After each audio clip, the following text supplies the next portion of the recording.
Buongiorno a tutti.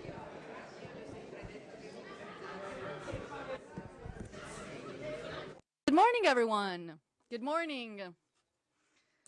Please start taking a seat so that we can get started with today's session.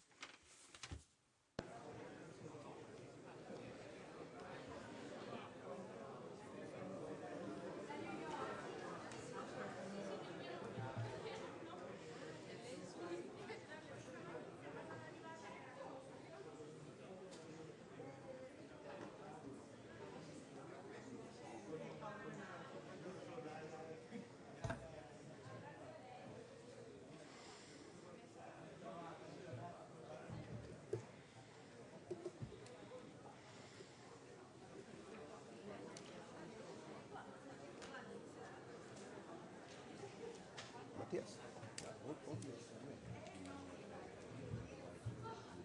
Yeah. I can summarize by the way, and then you're present now. So Yeah.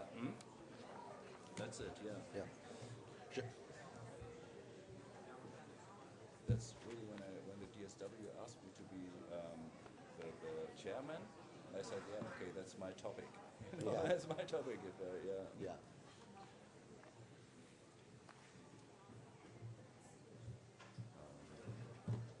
Okay. No. Ready?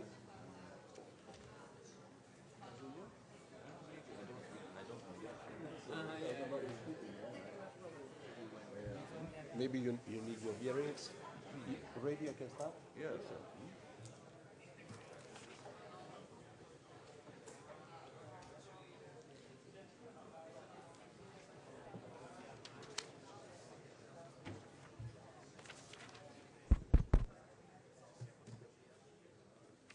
Giovanna, iniziamo?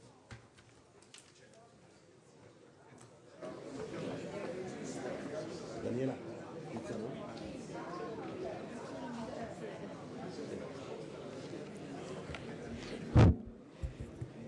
Se prendete posto iniziamo, dai. Good morning. Please start taking your seats so that we can get started with today's session. Let's try to stick to our schedule. We will have a very fruitful session this morning, and then I'm sure we will also have some time to ask questions and provide answers. With this being said, welcome to everyone. Today we're going to focus on studying right to education, and then we will move on to having a second session on teaching. I would like to start by greeting everyone who is here in person with us, but all those who are also connected online. I believe that pretty much all universities have a room in which they have the chance to watch us online. So welcome and good morning to everyone.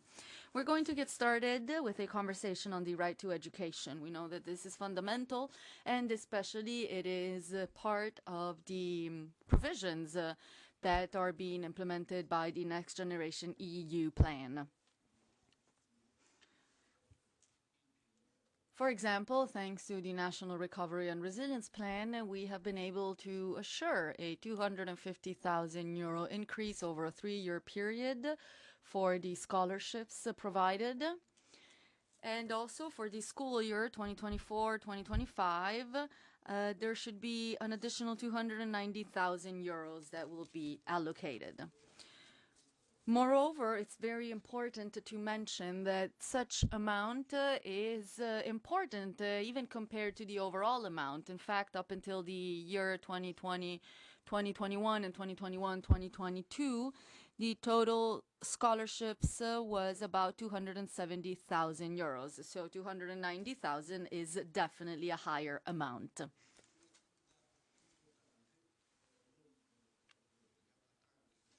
This is an important improvement. And another improvement that comes from the National Recovery and Resilience Plans is also everything that has to do with housing.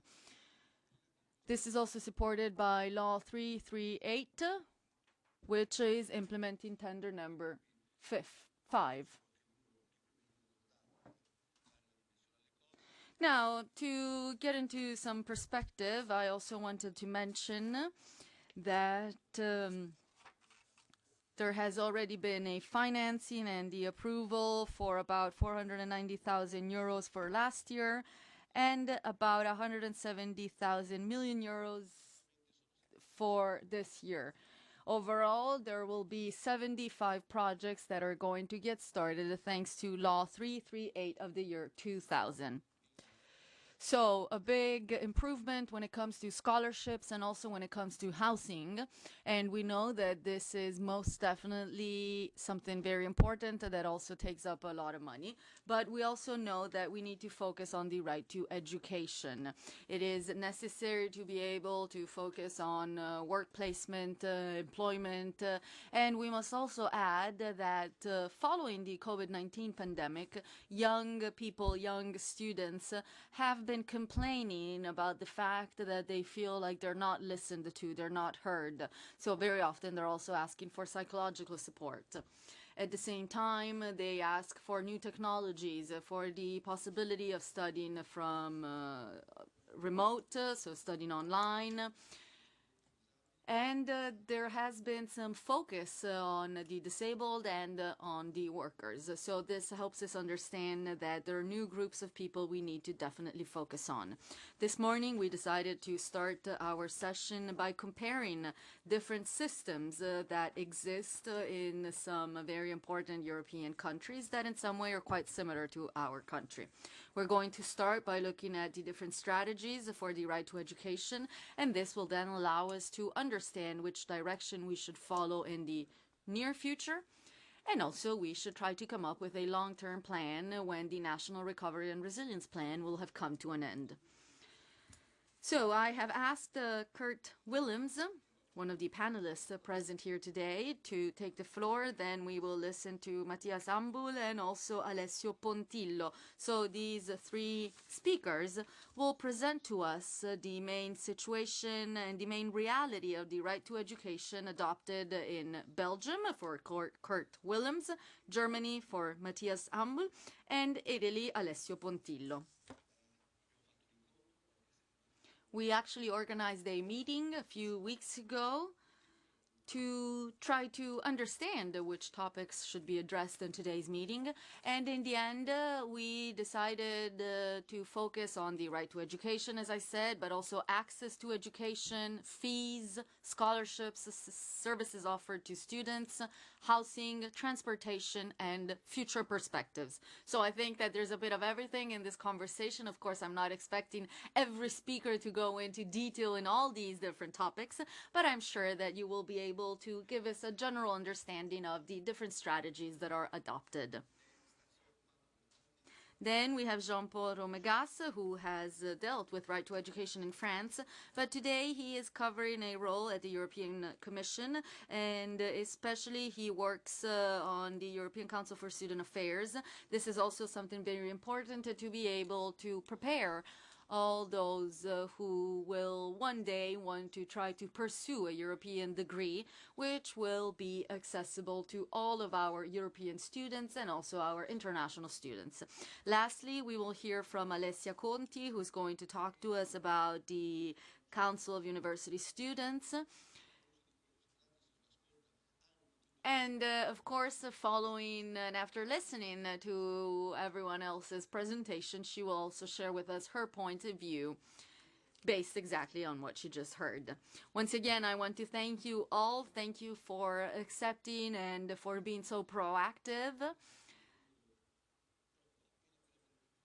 I realize that this is a weird time to travel because it's just before Christmas, so really thank you for taking your time for being here.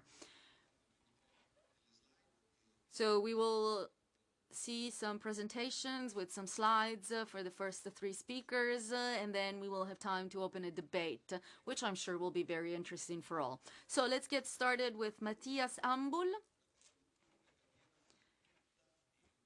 He has long been working in the field of right to education. He has covered the different roles. He has worked in different institutional roles on the right to education, but now for the past 3 to 4 years, he has been the president of the German board for the right to education. So we are looking forward to hearing your point of view and to understanding which are the strategies when it comes to right to education in Germany. So Matthias, the floor is yours.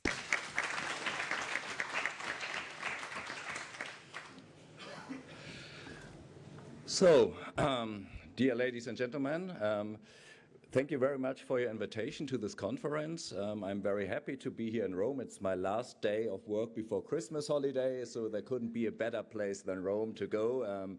I'm really happy to be here. And I'm really happy that you integrated a European perspective in your program, because I think science, research, universities, student life should be international, and I believe in the European idea. I believe in bringing down borders. So that's what we need at universities. So I'm really happy that you integrated a European perspective in this. And I'm really happy that you integrated the perspective of the right of education and student well-being. It is about student well-being in your program, because I think universities without students would be a very sad topic. So anyway, I'm really happy that you integrate it. Before I start my presentation, let me give you a brief insight of the German system at the universities. In Germany, the universities are responsible for research and teaching. And we've got public service agencies which are responsible for the social infrastructure. And my organization I come from, the German National Association for Student Affairs, is responsible. We have got 57 members all over Germany. We are responsible for the social infrastructure for 2.5 million students. We are responsible for housing. We offer residence halls, 195,000 units, around about 9 to 10% of the students we have, with a rent, an average rent of 305 euro all inclusive for the unit. Huh? Yeah, I know my slides. Just I tell now, I don't have it in my slides. I tell you before. We offer this 305 euro all inclusive, which is a very cheap way to offer accommodation. And on the free market, for example, in Munich, you pay for a comparable unit 800 euro as a rent. So we've got, for example, in Munich, we offer 10,000 units. They are all booked out, and we've got a waiting list of 15,000 another students who want to get into our residence halls. So you see the problem. So you see the number. Housing is a big problem in Germany. We offer 900 dining halls, 910 dining halls all over Germany with mensas and cafeterias. We offer psychological social counseling. We take care of the financial aid in the system, and we offer childcare institutions too for parents. So what is the right of education in Germany? When you look at the legal framework, we've got a very good framework there. You say higher education in our constitution is a public good. Yeah? Article 7 of our institution. We've got academic freedom, it's Article 5 of our institution. We've got institutional autonomy and public responsibility. The students have the right to the choice of profession, to choose their subject they want to study. We've got a need-based system. The parents are responsible for the education of their kids, which means they have to pay the education of their kids. And only if they are not able to pay the kids, then, or the kids is all right, and the young people, the students, then we have a strictly need-based federal financial aid system which jumps in and just pays the students. We have no tuition fees. No tuition fees. The cost of studying are the cost of living. You have to pay, I admit, a contribution for the social infrastructure, which is around about 14 euro per month for a student. That's it. And then we take it and we invest it in dining halls and residence halls and counseling and this. That's the only costs they have to pay. The rest, cost of studying, are like cost of living. So we've got a good, I think, robust legal framework, but the reality is limited by social factors. So I can tell you this is the right to education, but the social situation, when you look at this, where the young people come from. If they got academic parents, from 100 children, 78 make it to university. If they got non-academic parents, from 100 children, 25 make it to university. So you see there's a big gap. We've got every right in the legal framework, but there's a big gap, and I believe it's because of social factors, and we can show why it is. So first of all, the most restricting factors are the numbers of, or the money, the amount of money, the revenues the students have got. And if you look at this chart, you will see almost 33% of the students have 800 euro or less. It was in 2021, I say 800 euro or less. That's the people we take care about, because we think these are in very precarious situations, and that's what we need to take care about. We don't need to take care about this 21% which have over 1,200 euros. They are not rich, but they are in a situation they can handle it. But we have to take care of these 33% who have 800 euro or less. Why do we have it? Because when you look what they spend, these numbers are from 2021. The most money they spent was 410 euros for rents, for the flats. Now it's raised up, it's like 450 or 460. And we got a lot of food costs, 198. This number raised too because it wasn't 21, and we had a big inflation after 22. The costs went up 20% for food, even 30% for energy. So you see this number went up, and when you see you got 800 euro left per month, you see it's really, you're running short of money. And that's one of the first limiting factors. So what are they doing, the students? First of all, they have their parents who pay them, and if there's not enough money and they don't get financial aid, they're starting to have a job.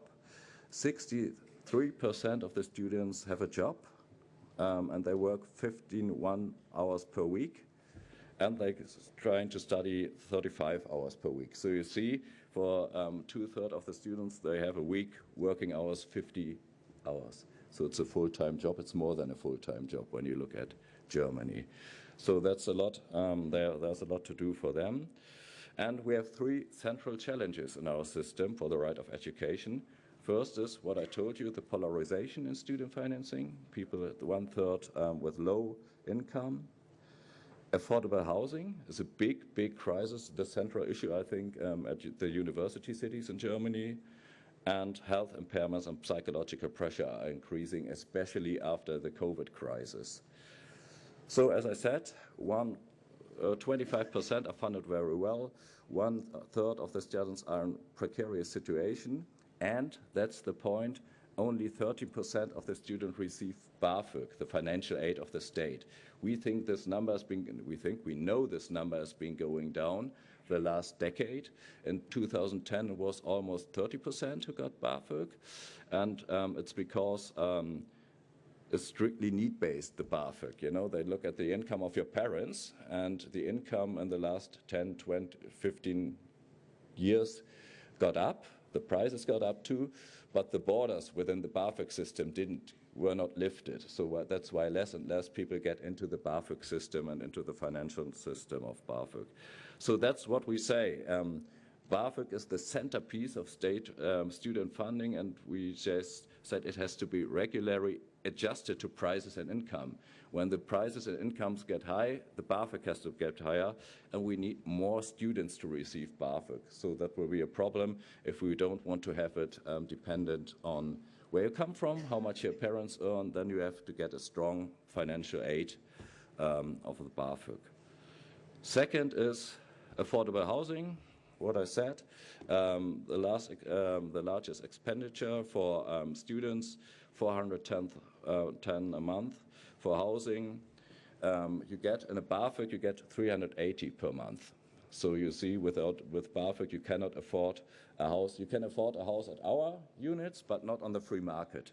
So that's a real problem in the cities. And it's a problem for the university rectors too, because I talked to a rector from Berlin, and she said, okay, we've got a problem. More students tell me they like to study at our university, but they are not able to study in Berlin or Munich or Frankfurt or Hamburg because the rents are so high. So people choose the university not because of the subject, not because of the quality of teaching or the quality of research. They look, can I pay my rent in the city. So that's a problem, and it's a problem to the right of education too. And we've got a strong coalition in Germany between my organization, between the German Conference of Rectors and the German Academic Exchange, because they said housing is a limiting factor. Housing is a limiting factor for students coming to our cities, and housing is a limiting factor for international students to come to our country, because they don't have a network in Germany. They are dependent on getting a residence hall at our units. So that's a very limiting factor. And German Academic Exchange Services, my organization and the German rectors really say we have to go on, build houses, affordable housing for students. Fortunately, one good thing about our government is they started a program, they called it Young Living, and they invested 1.5 billion euros in this. So they were up to 27, so they want us to build new residence halls for students. They are funding it, and we say that's a good start, but it has to keep a longer way, because since 2007, the number of students at the universities went up 50%, but the numbers of residence halls went up 7%. So you see there's a big gap between the social infrastructure and the number of students. So that's why we have this Young Living program, and we think we need to get up there. Right now we got for 10%, around about 10% residence halls of our students, we get 15 or 20%, I think that's what we need. Young Living program, a big issue in Germany now. And of course, health impairment, mental health crisis. We got a mental health crisis. 16% of our students have one or more mental health impairments. That's 1 in 6. We offer psychological counseling. And after the COVID crisis, the number of students were more and more coming to our counseling services. The waiting lists got longer and longer, and the time you have to wait it for a day was went up from 2 to 6 or 8 weeks. So if you're in a psychological crisis, you know that 8 weeks are a very long time to wait for. And the cases changes because first, before COVID, it was almost psychological counseling about student-related problems. You have I've got fear because I have an examination or something like this. But now it's depression, suicidal issues which are coming to us. So it's getting more and more harder and harder. So that's what we need is we need more counseling, psychological counseling at the universities. And what we are doing at the universities is first aid. We just we are relatively low-based. People can come to us. They don't have to pay for it, and we give them 5 and 10 hours of counseling, and then they go into if it's really a big problem, they go into the clinical therapy. And but right now we are the first aid. So that's what we have, the 3 issues, I think: mental health crisis, housing crisis, the financial situation. These are the limiting factors of what we have to do now. And the strategy is to get a stronger financial aid, to build more houses, and to get more counseling into the mental health issue. Otherwise, the good legal framework is paper. Yeah, we need to fulfill it with life, and that's why we need for this social infrastructure for. Okay, thank you very much.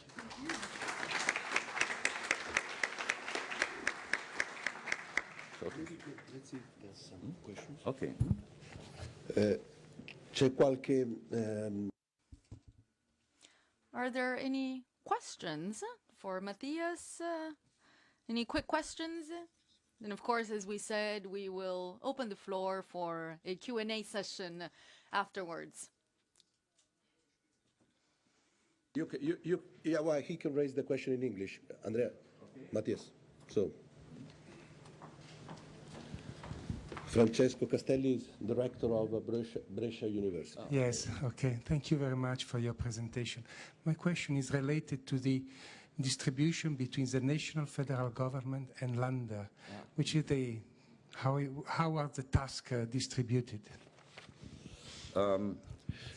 First of all, the financial aid, the BAföG, we have as a national law.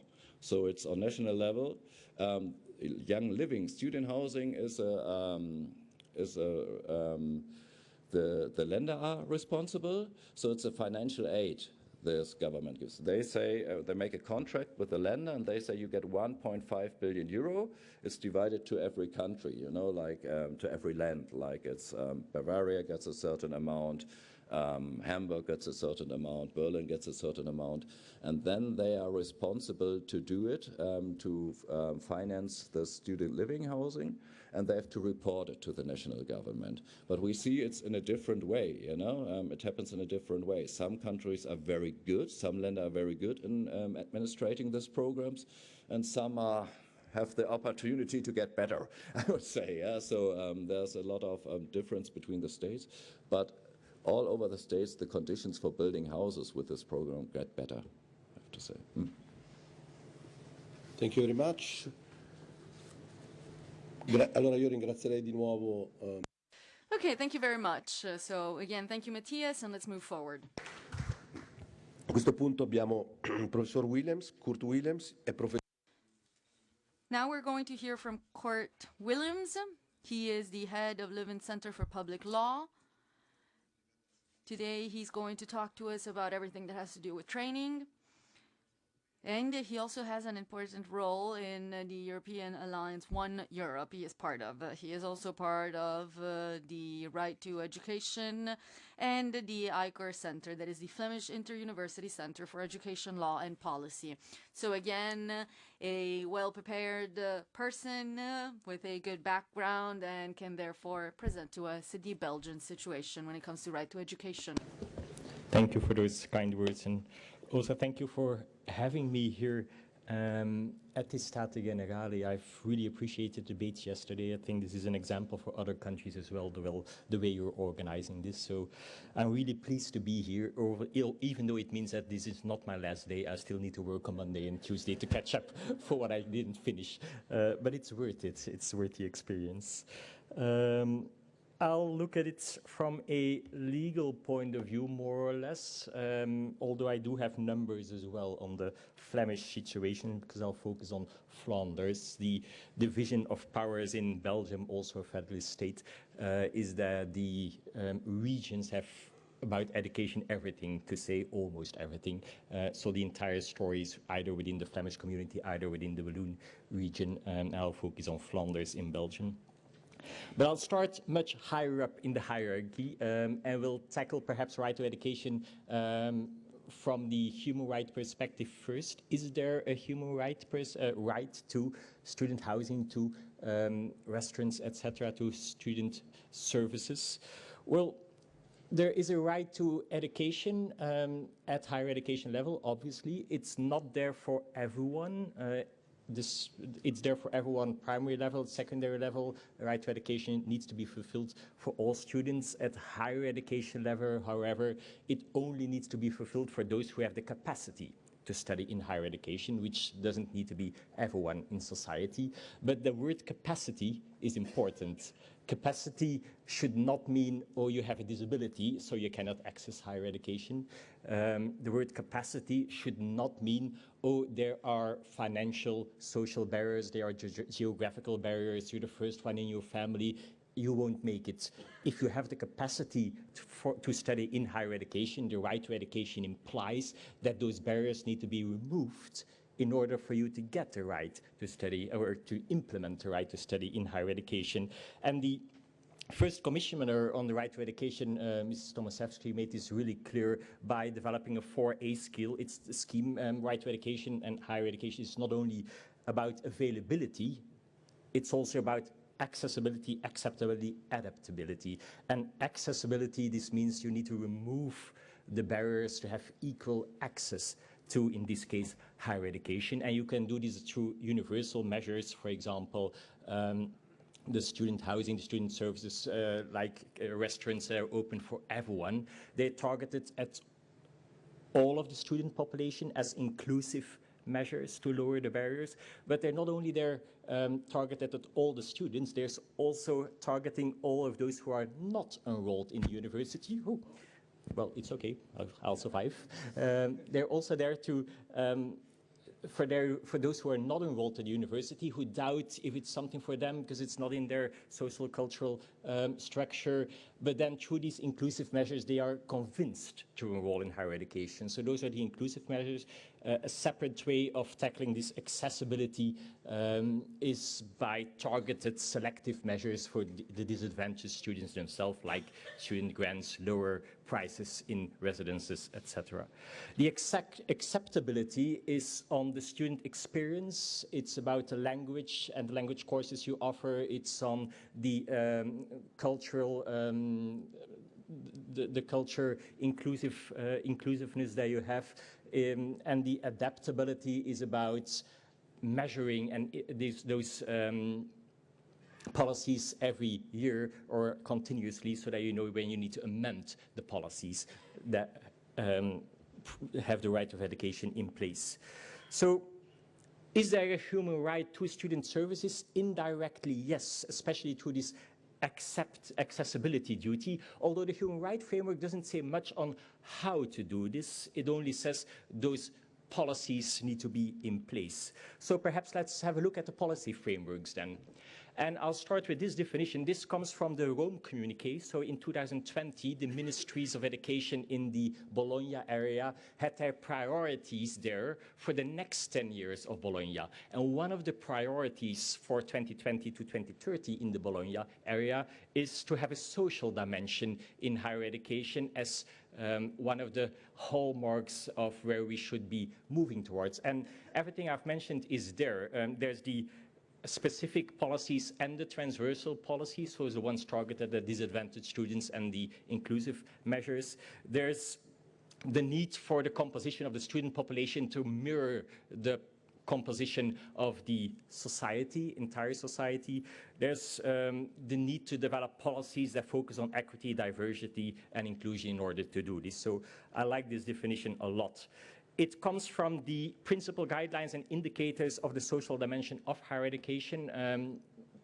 The principles and guidelines were communicated here in Rome in 2020. The indicators have been developed afterwards. They are a checklist. They don't prescribe what you need to do, but they are a checklist. If you are developing policies on inclusive higher education and student services, either at an institutional level, either at the level of the government, then use these indicators, use these checklists to make sure that you're targeting the right things. Just a couple of examples. Indicator 5.2 says there should be free, accessible, and timely psychological counseling and guidance for students and staff. Indicator 6.3 says that the public authorities or government should provide indirect student support through funding dormitories, funding canteens, funding transport services for all students, and making sure the international students have access to it as well. So there's concrete indicators on how to develop these type of policies. If you're not aware of them, please have a look at them. I think they're excellent as a starting point. The UN, obviously, in the SDGs, the development goals, has the Sustainable Development Goals, has indicators as well. They're much less concrete than the ones in HEA.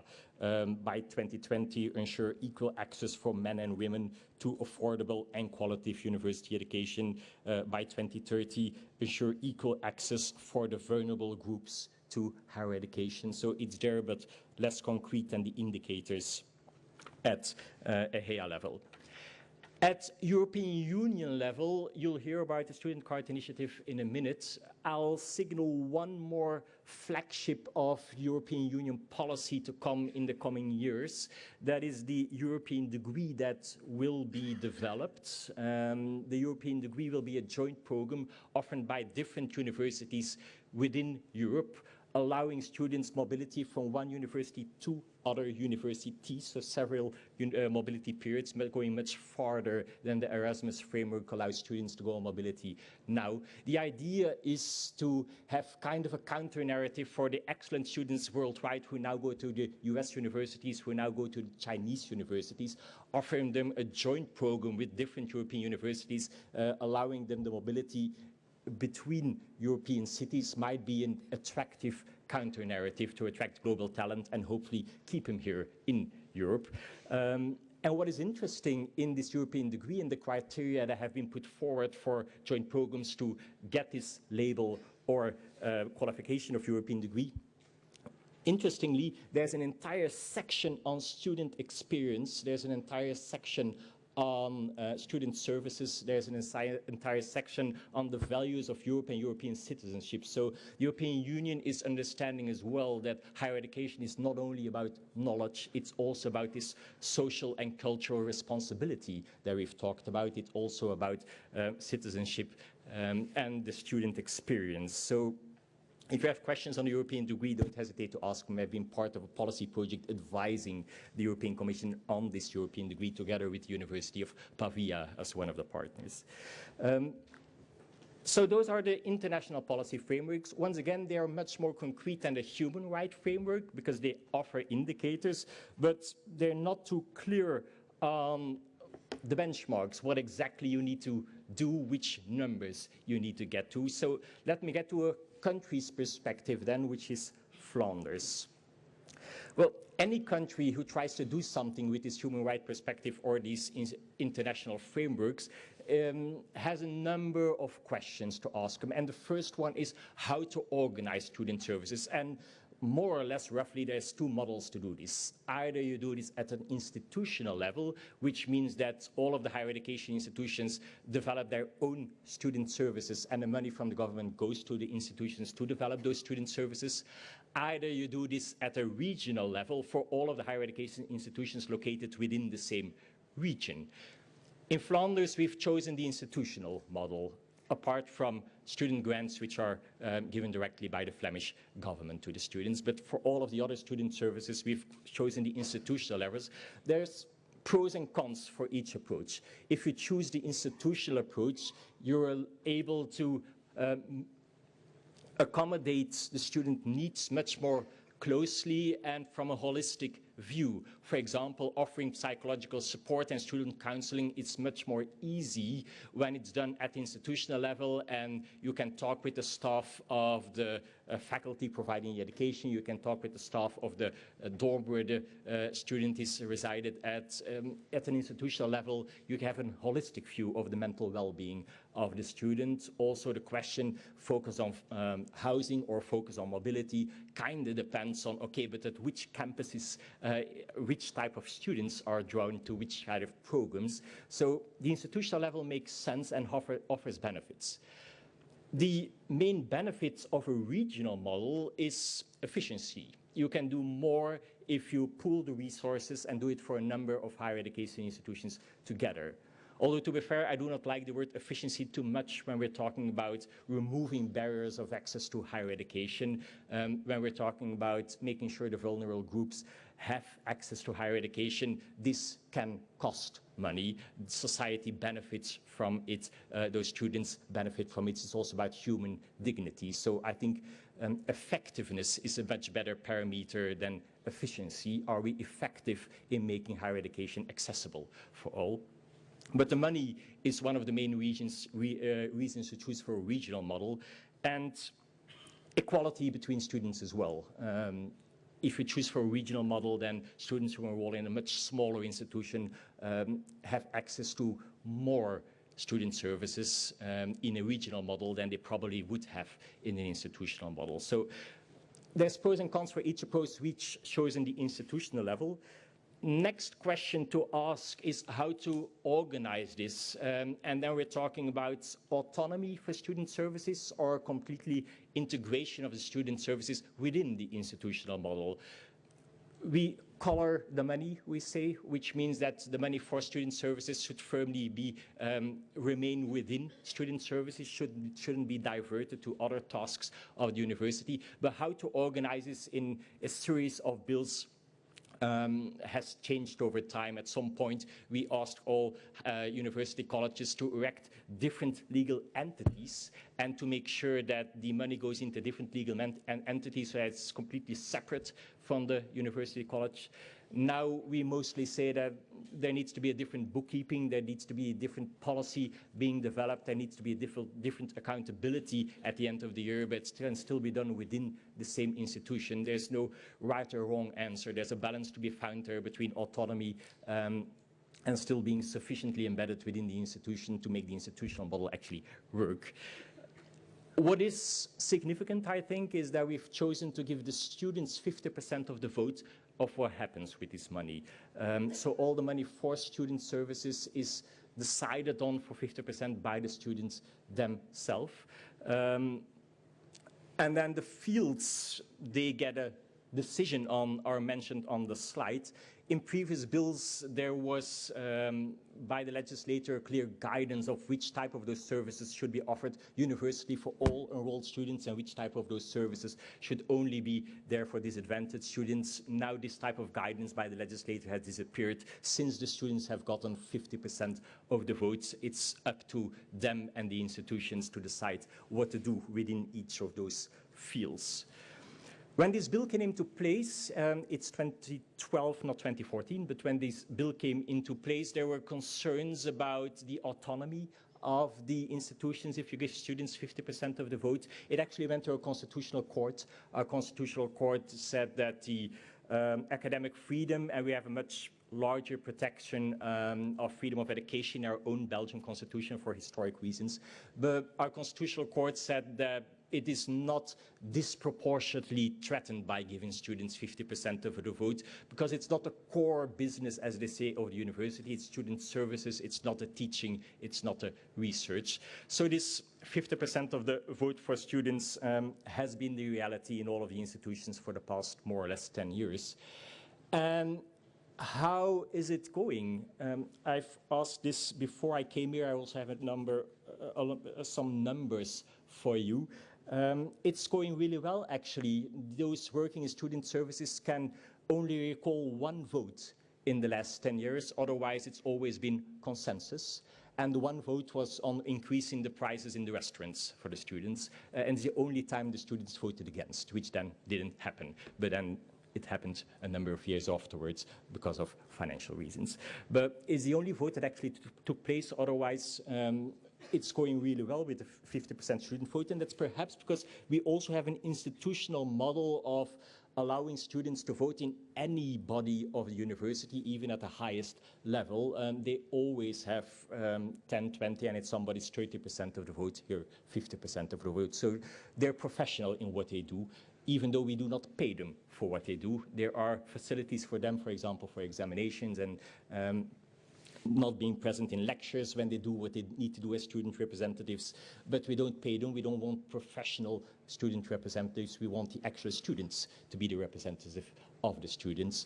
But they take their job really seriously because they know they've been taken seriously when they're allowed in each single body of the university to have at least 10% of the votes, up to 50 here. So it's going well. In terms of numbers, though, there is concern as well, and they're especially they're in the fields that have been mentioned. They're in housing, they're in psychological support. That's where at this moment the highest needs of the students seem to be. We, in KU Leuven, we have 65,000 students. About 10% of them are low-income students who pay a symbolic fee. We ask them to pay 130 euros, which is not a lot, but it's a symbolic fee to make sure they take this study seriously. The other students pay 1,100 euros. That's the regular price for bachelor and master's students. For these 65,000 students, we have, as was already mentioned, about 10%, 6,500 rooms in the ownership of either the student services, either the university. Of these 6,500 rooms, about 2,500 are there for the poor student, the disadvantaged students, and about 1,500 are there for the international students. Those are the really, I need to make sure I keep my hand gestures a bit smaller. Those are the two target groups who need the housing, the poorer students and the international students. But we also find it important to make sure within the dormitories there's rooms for the other students, because you do need a social mix within those dormitories. You need housing culture there as well. Once again, university is not only about imparting knowledge, it's also about social responsibilities and making sure they're prepared for life after university. So that for housing. As for the mental supports, there are 2,500 files with the psychiatrist counseling, which is not the total amount of students who need psychological supports. It's the type of questions we can handle at the moment, but the demand is much higher.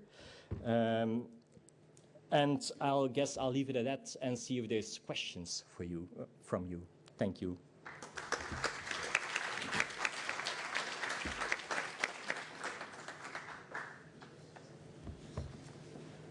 Grazie mille al professor Williams. Thank you very much, Professor Williams. Are there any questions? Please, Tiziana. Tiziana Lippiello. She is the rector of Venezia Ca' Foscari University. A flagship initiative about European degree, and I would like to ask you something more about the European degree. How do you overcome the national restraints? And then you said that European degree is addressed especially to extra-EU students, or it is for European students, but mostly also for promoting European identity outside Europe. Can you say something more about this? And also about European degree, you are working in Flanders as a flagship initiative for European alliances, or not only for European alliances? Thank you. Thank you for your questions. Those are three excellent questions and very important questions on the European degree initiative. As for the European degree initiative as a vessel for legal change to make sure we remove obstacles in legislation, fully on board. It's important we do this. We've talked yesterday about bureaucracy as well and about administrative hurdles. When we started our policy project for the European Commission together with the University of Pavia, this was our first and main concern. We should not develop new types of joint programs if we do not make the legal and administrative framework easier. Because there aren't that many joint programs. There are much more double degrees and multi-degrees, but joint programs not so much because it's so difficult to implement them. If you want a joint program that's legally valid in 10 countries, you need to abide by the legislation of 10 countries simultaneously, which is, when they contradict each other, impossible. So we need legal change. And when we advised the European Commission on how to proceed with the European degree, we made sure that all of the methods of doing so were part of our advisory work, and yesterday the final report of the European Commission was published on the European degree, and I'm glad to say that there's 3 or 4 pages there dedicated, well, taken from our work to the European Commission, but dedicated to the legal changes needed from the ministries in order to make it work. For Italy, for example, acceptance of the European approach for quality assurance would be a huge step forward in making sure Italian universities can be part of joint international programs. So that's the first one. It's fully on the radar as a primary focus of the European degree. The second one, is it targeted only at international students? No. It's one of the narratives, obviously, that we hope to attract global talent and keep them in Europe, but it's only one of the narratives. We also hope to attract European students and embed them with the skills and knowledge that employers are looking for. And intercultural sensitivity is one of them. Multilingualism is one of them. Having studied in many countries and being able to move flexible in different type of contexts is also one of the skills employers are looking for. And we think that European degree could do this for European students, and of course work on the European values and embed European citizenship hopefully as well. So it's there for both types of students. And will the European degree be limited to only the alliances? No, very clearly no. The European degree should be a joint program that can be offered by any university with any other university. If they trust each other, it should definitely not be limited to the alliances. Otherwise, the number of European degrees will be far too limited. Grazie ancora a Kurt. Proseguirei con... Thank you very much. Con il terzo intervento. Let's now move on to our third presentation of the day. We will hear from Mr. Pontillo. He is the manager of the Right to Education in Italy, and among the various initiatives, he has also tried to mitigate the negative effects of the pandemic on students with a low income. He is currently a manager at the Minister for University and Research, and he deals with the innovative services for the right to education. He also participates in various roundtables, also when it comes to safeguarding the right to education. So Alessio, the floor is yours. Grazie, buongiorno a tutti. Thank you and good morning, everyone. I want to thank the Conference of Italian University Rectors for inviting me here today. It's truly a pleasure for me to be here to listen to all my colleagues who have been talking about the right to education. It's true that there are some strengths and some weaknesses that are very interesting to be addressed in order to open a fruitful debate later on. Of course, even in Italy, the right to education is carried out by many entities involved. And of course, this has its pros, but it also has its cons. Specifically, in Italy, we are able to ensure the right to education thanks to the support of the Ministry of University and Research. We carry out specific activities thanks to our universities and thanks to some regional initiatives for the right to education. We have heard some examples that are carried out at the regional level. I want to thank all the ministers for supporting me in carrying on the right to education in Italy in the past few years.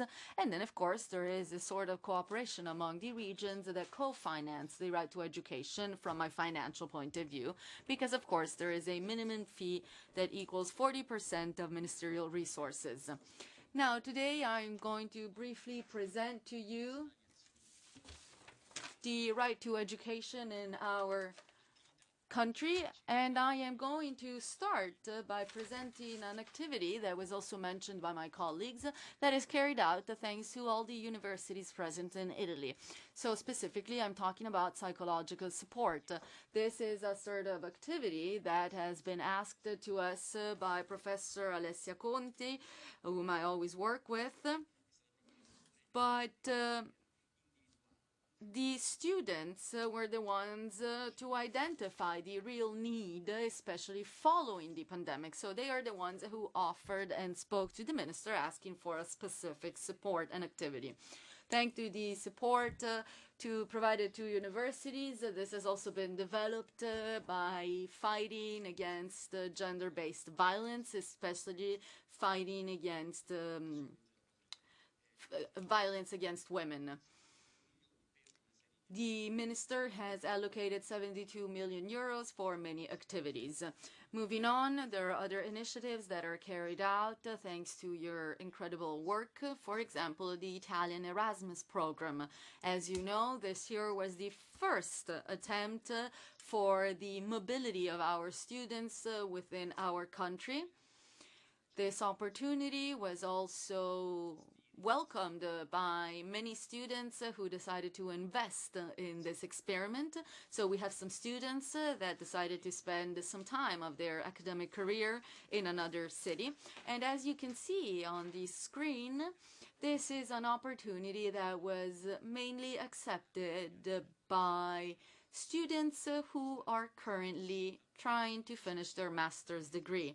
So this was seen as a way to perfect the specialization and therefore being able to improve each person's excellence in the various realities across the country and across our universities. The 44 universities decided to accept this program.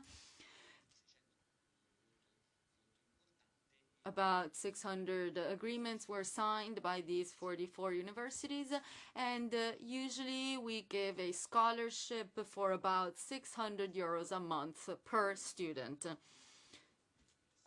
So, of course, this amount of money makes it possible to study in another university for some time. Moreover, something that was of great interest by the student committee to be able to address an important need that has been mentioned more than once is the contribution for their rent. So housing. Last year the situation was not the best, and of course we all believe that something needs to be improved. In 2023, each student was given about 280 euros. And of course, I'm sure you understand that if we take a look at the rent here in Italy, this amount of money is definitely not enough. Thanks to an important financial contribution, this year each student will start receiving about 1,445 euros per student per year.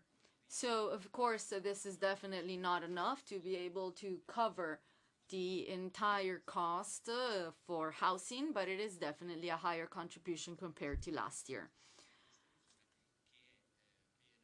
This is support provided to students with a low income, 20,000 euros for their ISE, and it is not based on merit like other measures that I will present to you later on.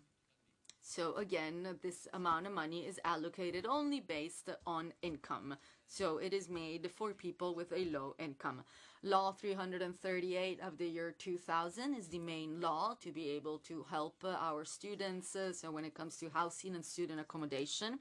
And in the past 24 years, there has been an important cooperation with the minister, but also with many other institutions, which has allowed us to be able to create about 40,000 housing opportunities. About €500 million was allocated in the first part of the ranking, so for those who ranked first. And I think that the ranking was published about 3 weeks ago, and I believe that overall the total amount allocated was 187,000 euros. I believe that 9,000 housing systems were provided, and therefore many more people were given an housing opportunity. But there is something that is also very important to mention when referring to this tender.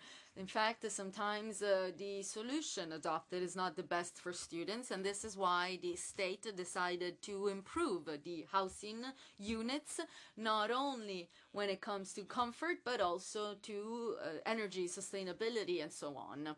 So this student housing accommodation is a new tender that was financed thanks to the next EU generation plan. In this case, the funding is allocated based on merit.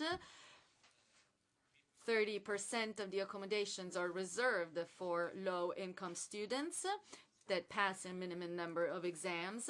There is a reduction in the fees for low-income students that pass a minimum number of exams, and then there is also a reduced rent for students that reach a certain merit. On the right of the screen, you can see a graph that shows you that there has been an increase in the request for student accommodation, even though, as you know, our goal is to reach 65,000 students by 2026, but this is a huge challenge for us. Moving on to scholarships, we see that this is mainly used in the southern part of Italy, probably because in the south there is less economic development.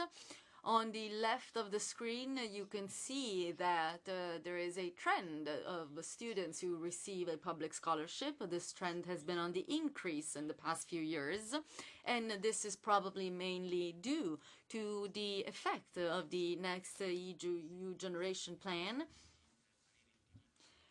and also thanks to all those plans that make it possible to access the right to education. And on the right, you can see the average public scholarship allocated. And once again, this has been increased in the past 3 academic years. So here, the last data available has to do with the academic year 2023-2024. Lastly, on the screen, you can also see that for the academic year 2024-2025, the highest state investment for scholarship in history of Italian Republic has been allocated, so 881 million euros approximately. As you know, scholarships are allocated by the state in Italy, but also by the regions. So about 40% of this amount allocated for 2024, 2025 comes from the regions. And then, of course, there's also support provided by the different community opportunities. For example, the National Recovery and Resilience Plans. Anche qui So this slide shows you the trend that has evolved from 2020 to 2023 with special reference to the number of students. You know this very well, that students now paying fees, university taxes are approximately 30%, and this is a trend on the increase. So we see that there is a drop in the number of students actually paying university taxes. These are excerpts of various media features, talking about also psychological counseling and support. But let's concentrate on the charts to your right. The upper one regards the average public cost of a housing financed by Law 338. Law 338 actually finances the building costs of university housings.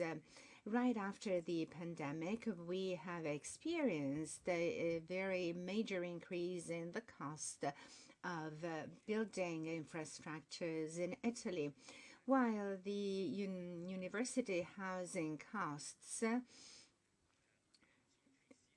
have remained fixed, and they're slightly below 20,000 euros. So you can understand how a housing unit financed by Law 338 has a cost which is far higher than the one that the university housing is able to offer.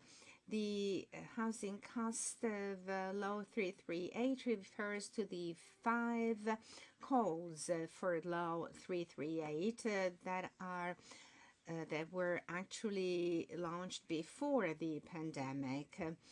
And now, certainly, the average cost after the pandemic would be much higher. The lower chart that you see still to your right-hand side of the slide regards the number of units financed by both Law 338, which is the historical measure by which we finance students' housing, and the university housing, which is an experimental measure that started in March. But however, this trend shows you that the average number of units financed by these two measures is by far much higher in the case of university housing, the university housing measure, but this will have to be confirmed by final data. However, in this first phase, the university housing measure finances a 5-fold number of units. Now, scholarships. In the lower chart, you see the increase in the number of students receiving scholarships, and also the average amount of the scholarship has grown from 3,379 euros all the way to 4,409 euros. For 2025, students with low income will be able to receive the scholarship that will be over 8,000 euros. Certainly, there is still a lot to be done. Not everything is perfect. The right to education is fundamental, and obviously we all have our own approaches and passion, but this is by all means something that is very close to our hearts, because to offer our students to continue their education is something that we define as being a key issue. Italy, I hope you have understood, has invested massively not simply for a financial investment, but also it invested in a stronger cooperation between all of the institutions and entities concerned, so to be effective in implementing changes and updating. So we have different challenges. First of all, to protect the level that we have reached as to the right to education.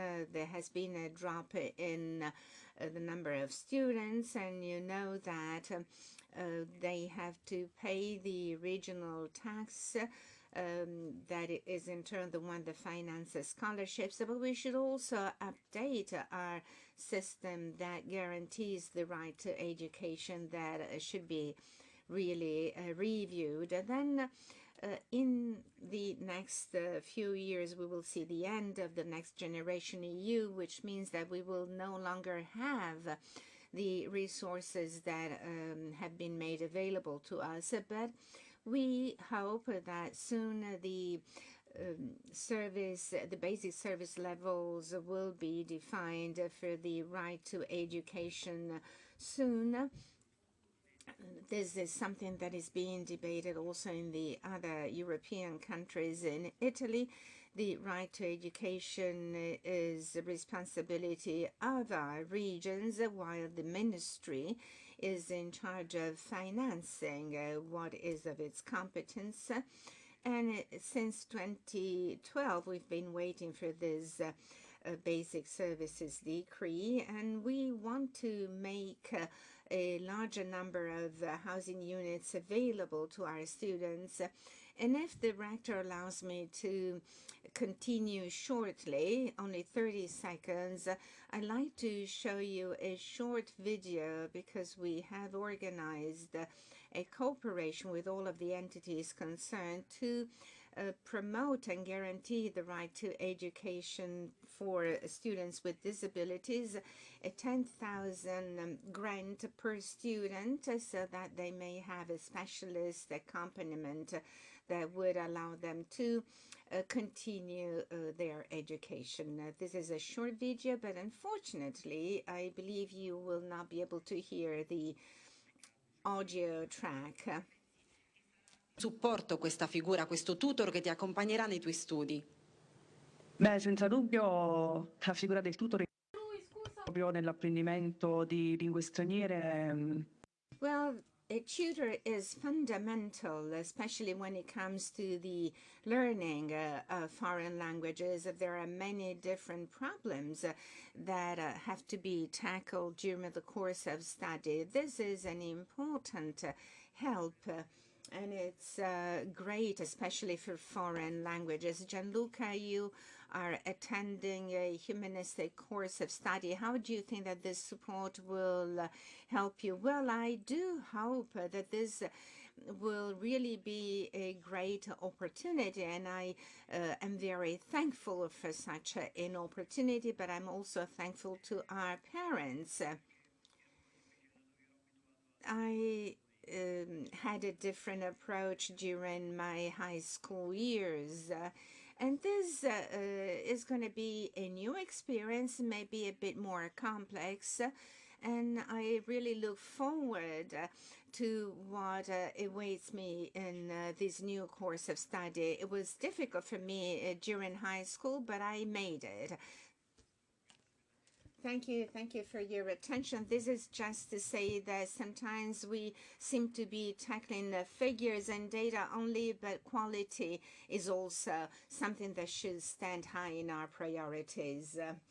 Thank you. We now go on to the fourth panelist of today's session that will be focused on the European Youth Card.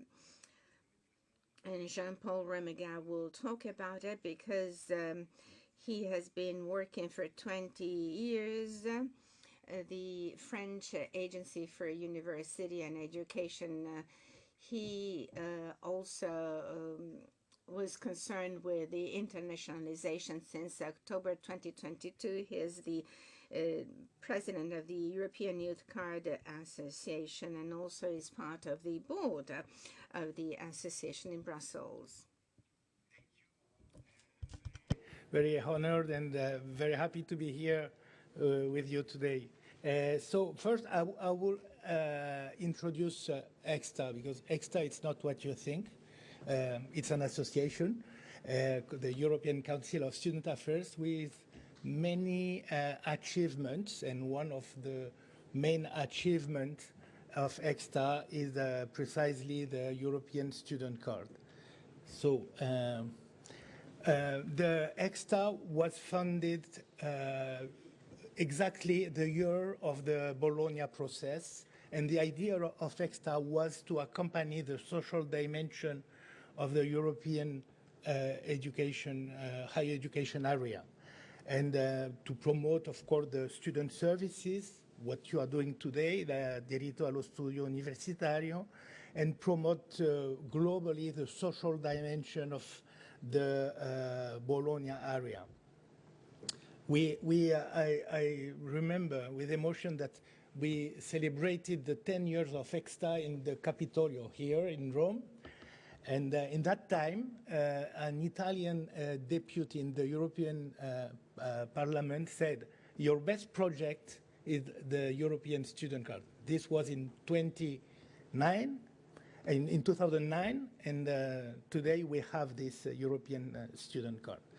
And then we had a second celebration in the European Parliament for the 20 years of EXTA, and this was in 2019 in Strasbourg.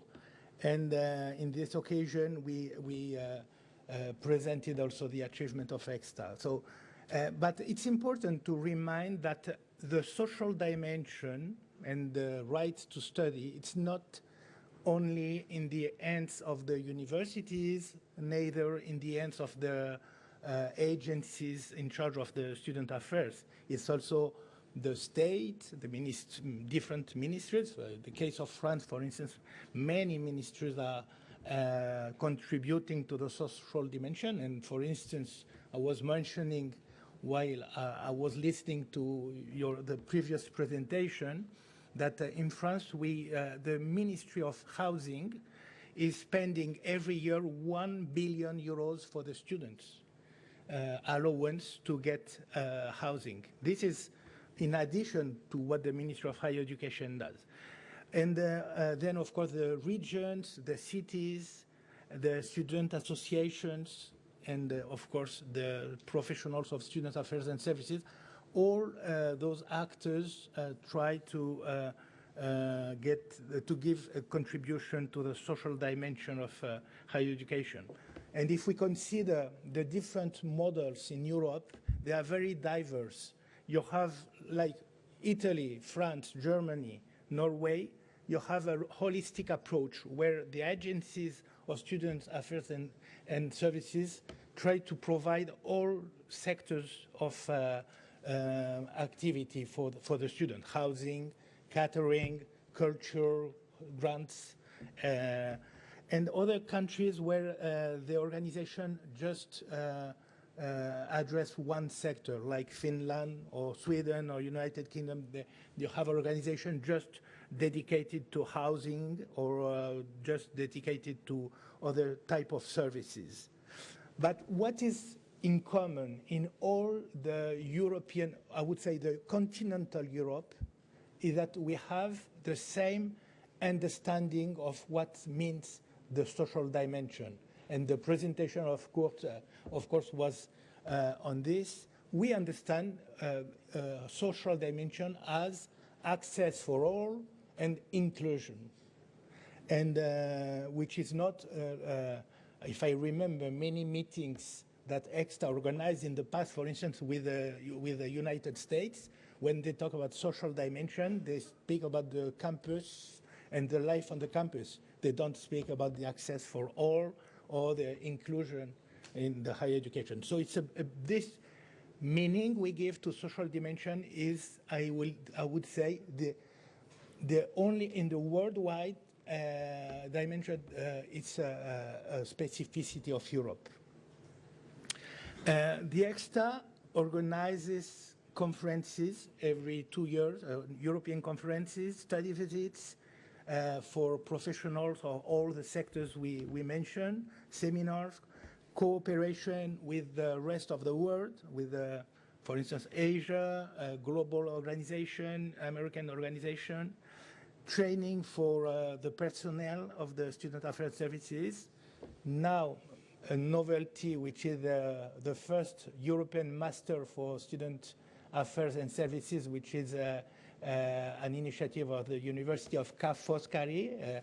I want to also mention this very important initiative, because this year it will be for a group of Italian students. The coming year it will be open to European students or professionals. So you can have more details. You can get on this link a film, a 5-minute film on what EXTA has been doing during the last decades. One of the best achievements is the European Student Card. The European Student Card, it's not a project. It started as a project. And let me tell you, it started as a project which was signed in the CRUI office here in 2012.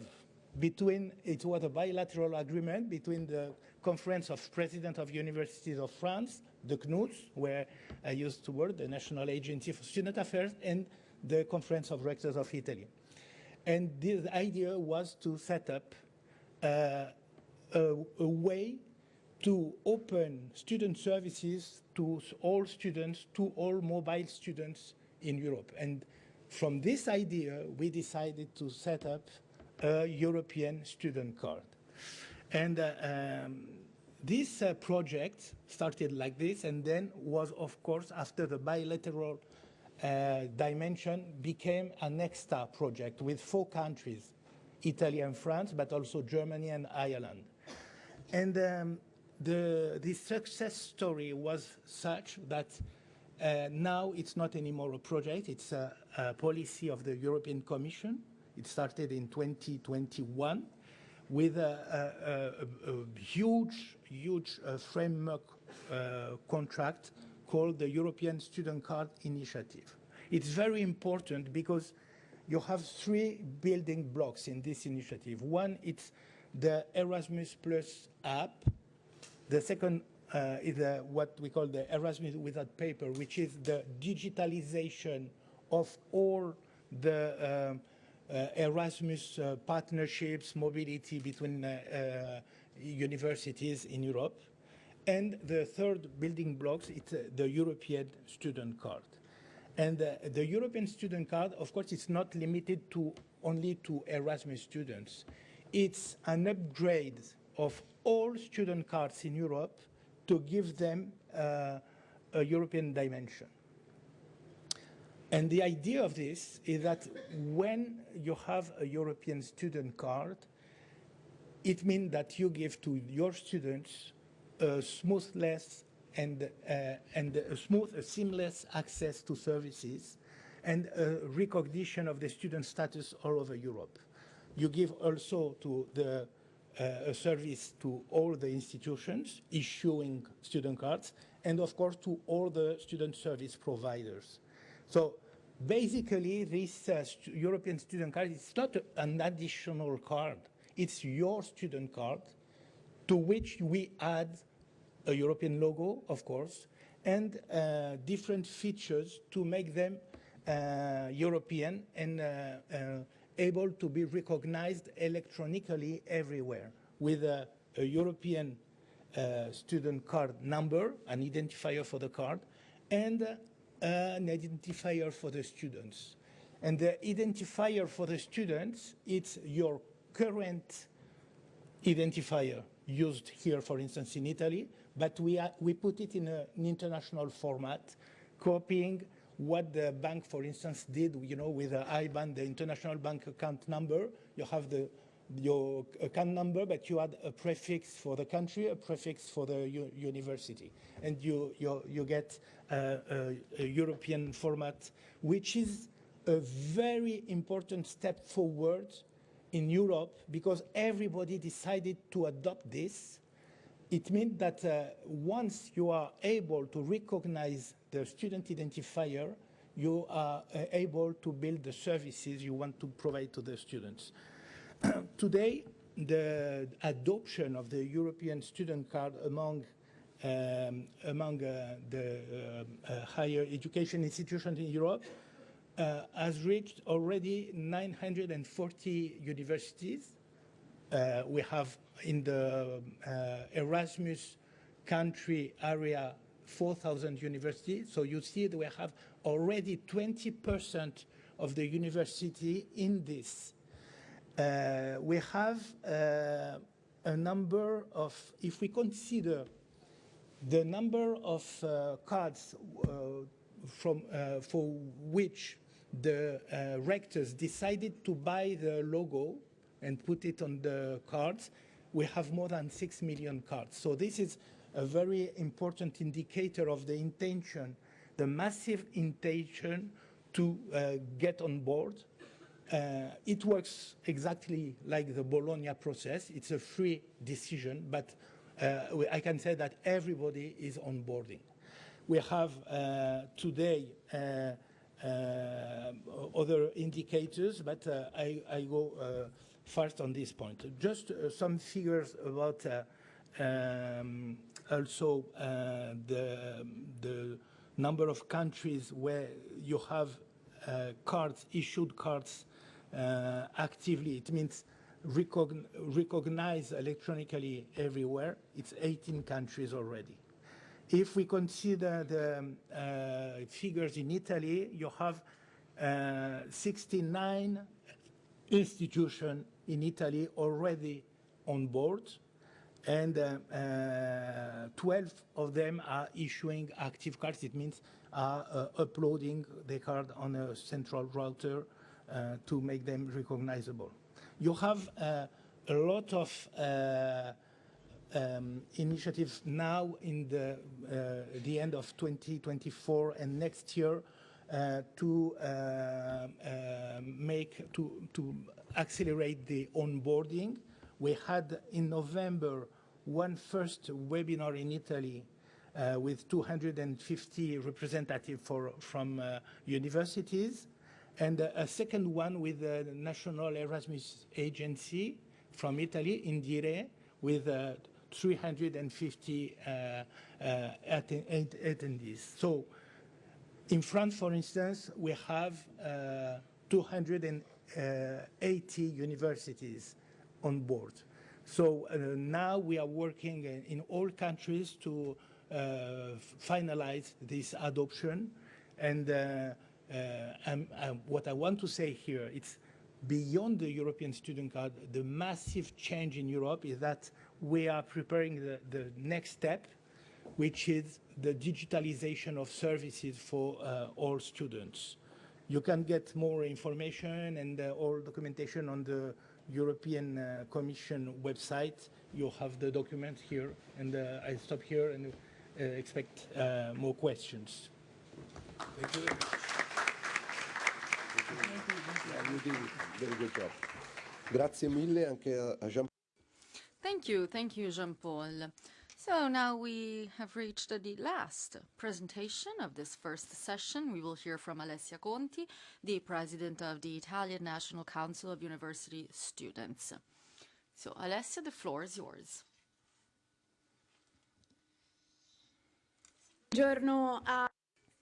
Good morning, everyone.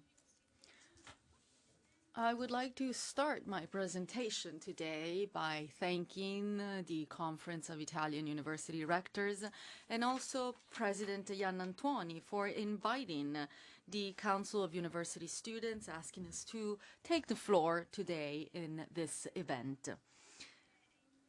It is very important to talk about the right to education, and today I'm going to present to you a concept that I really appreciated after listening to the president yesterday. In fact, she spoke about the role of universities. Universities have a social role, but there is more. The social role is present because of the impact that comes from research and education, the impact it has in a country, and of course this is fundamental. But it is also true that universities carry out another important role, and that is they act as social transformers. They have the opportunity to promote the education of tomorrow's workers, which of course is pivotal, but especially they're able to promote the right to education of all citizens. This is exactly why today I would like to start by talking about something that is fundamental for the Council of University Students, and that is making sure that our universities are open to talking about gender-based issues. I think that we need to really fight against what recently happened in the University of Sassari and the University of Roma 3, when the minister took the floor and decided to look into these universities because apparently there were some classes that were being offered on queer theories. Honestly, I think that this is unacceptable because we rank 36th out of 49 countries in Europe when it comes to the rights of the queer community. Over 350 trans people are killed every year in Italy, and this number is on the increase. So of course this is terrifying if you think about it. It's also terrifying if you think that the queer community is completely integrated and probably should be even more integrated within all the different layers of our society. So if we recognize the social role, the educational role of universities, we need to start from gender education.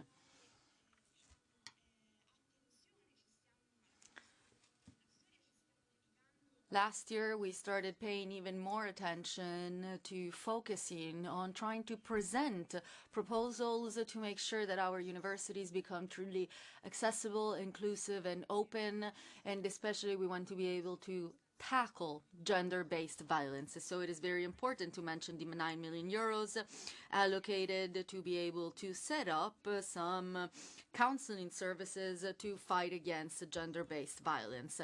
However, keep in mind that in some way this is pretty much saying the opposite of what was said by all those expenses that were performed by many universities to try to provide psychological support to students. Now, I think we understand that our funding needs to be able to support all of the problems that we're addressing. So, of course, universities have a social role, and I think it would be wrong to say that this is not true. We also heard about this yesterday. We heard about many different realities. The president of the Conference of Italian University Rectors spoke to us about the funding allocated to education, to training in Italy, and I feel like it is necessary to stress this once again. Where can we go? How can we truly improve if we're not even willing to spend at least 5% of our GDP in universities? I don't think that we will be able to reach our goal of being able to create a country that will definitely change. We need to be able to create a system that allows people who are born poor to still dream of a different destiny. Yet, as a country, we not only have the lowest number of graduates in Europe, and I'm sure you're all well aware of this, I don't think I need to say anything more about it, but there is something more that should be said, and that is that we have an incredible high rate of dropout students.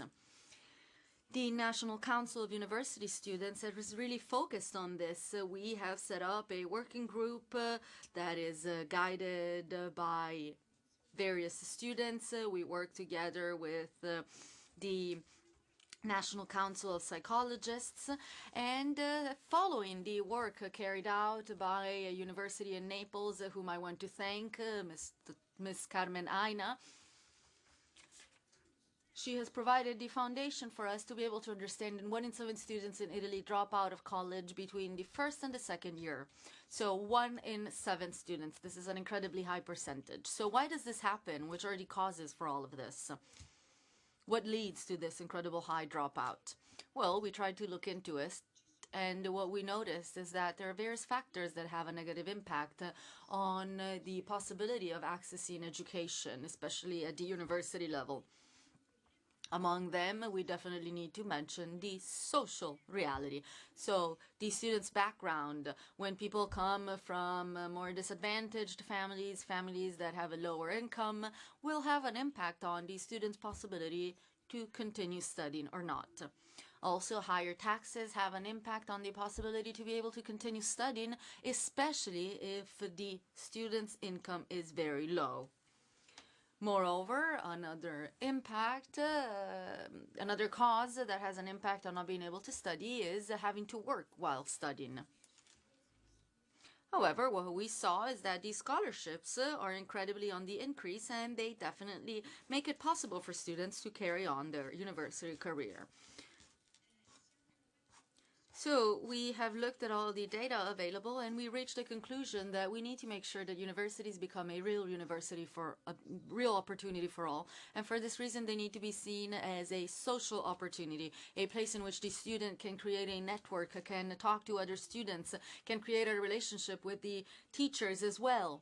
And this is why it is also important for me in moments like this, in meetings like this, to stress that we need to invest in the training of teachers, of professionals, employees. As of right now, there is still a lot to be done to be headed in the right direction.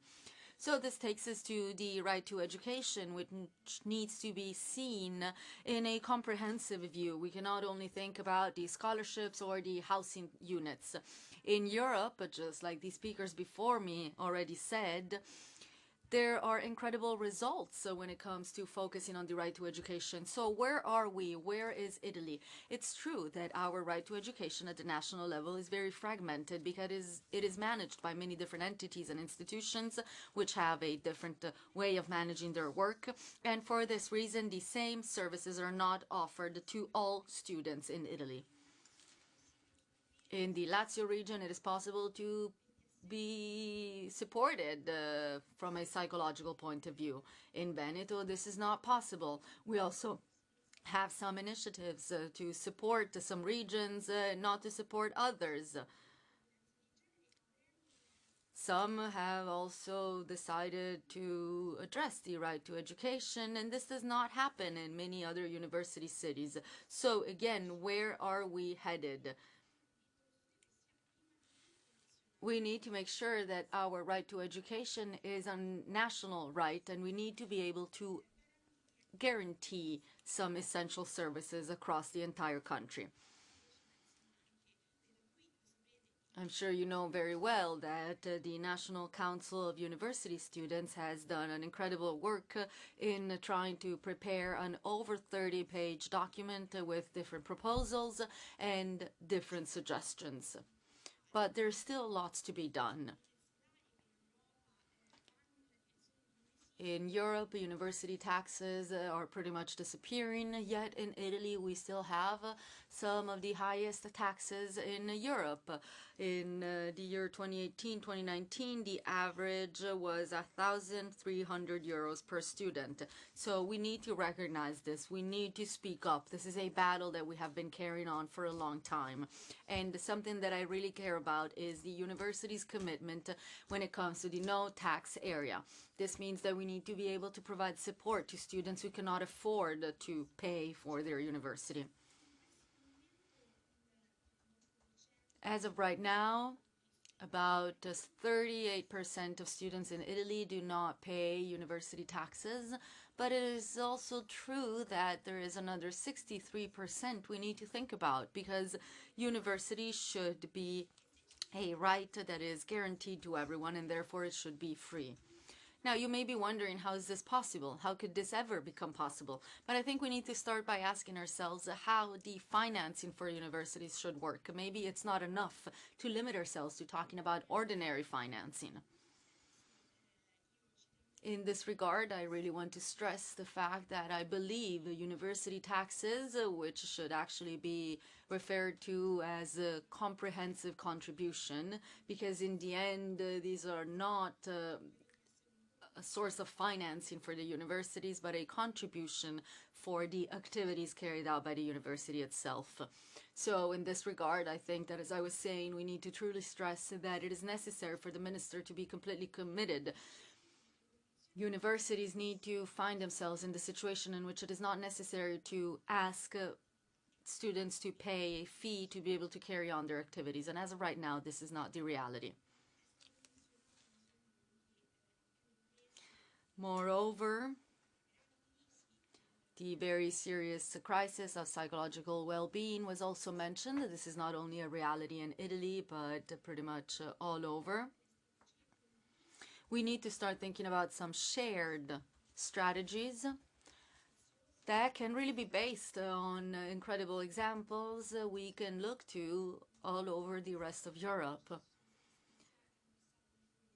In the past, some funding was allocated by the minister, but I think that these funding should increase, and especially there should also be a true commitment so that these fundings are made available all over.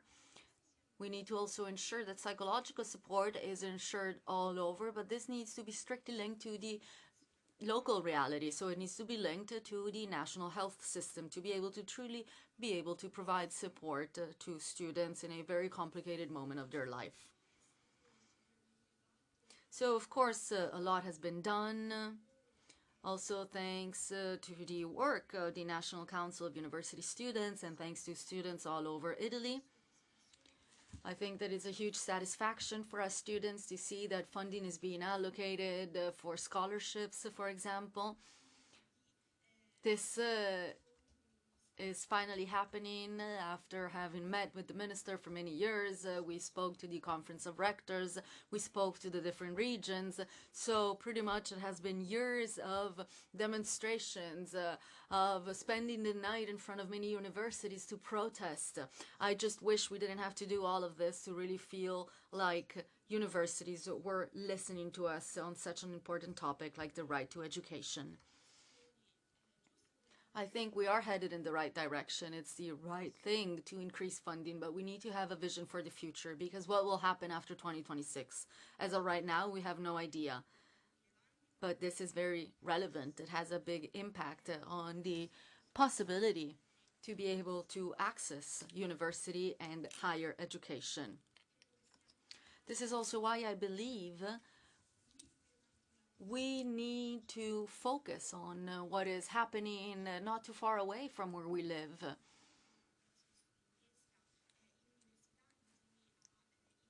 Students meeting in universities together with all the staff involved, together with researchers, doctoral students, asking for more financing. People who got together because they want to be heard on what they're doing, on what their needs are. Now, I know that this may not seem related to the right to education, but I'm really asking myself, where are we headed as a country if we're not even able to ensure and provide dignity and decent opportunities to all of our doctoral students? The situation is pretty dramatic right now. I am very concerned. I believe that the draft law is actually trying to take us back in time and to take away rights from students, rights that were acquired over the years. So I think that we need to work in synergy with the Conference of Italian University Rectors to be able to help those who would like to become a teacher in your universities. So to head to my conclusions, I feel like simply saying that I was very happy to see that in this day and a half together, not only the president, but all participants showed a willingness to be able to protect the public university. Everyone mentioned the need to protect the public universities, and if this is the direction we want to head in, we need to do so together. We need to truly listen to one another, and we need to truly be able and willing to share. We need to work with students, because this is the only way possible to create a university that is accessible, inclusive, and especially public. Thank you very much.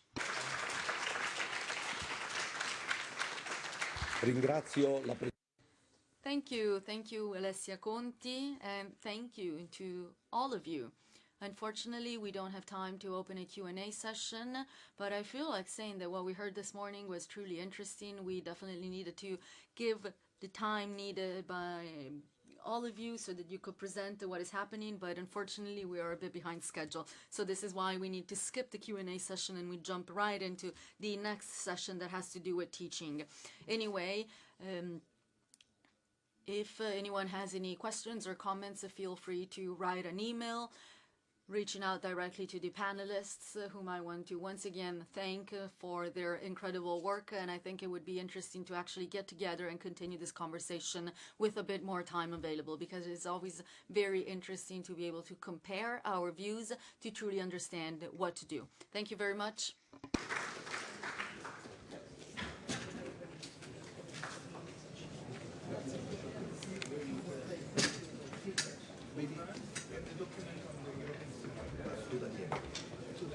Everything to Possiamo fare una foto certo. Di relatori? Come ci mettiamo? I want to take a picture.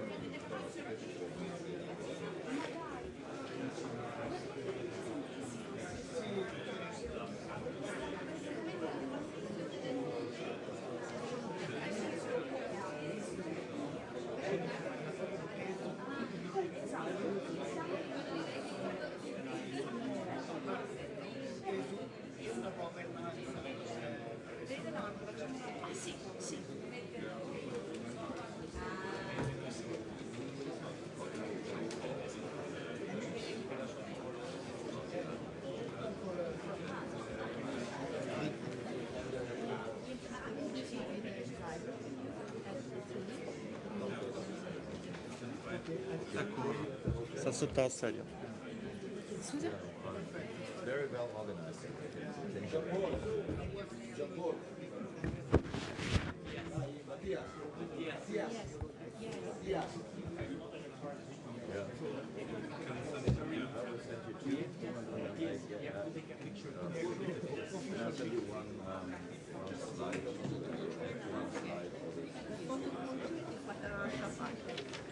Allora dobbiamo ricominciare subito. Okay, we need to jump right into the next session. I apologize for those who want to step outside for a moment to get a coffee, but as I said, we are a bit behind schedule, so I think we need to jump right into the next session.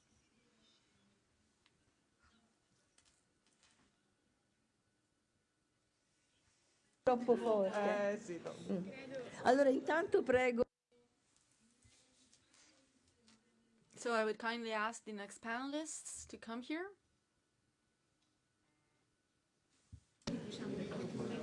Sì, e beh, invece che... Allora, come succede sempre nelle ultime...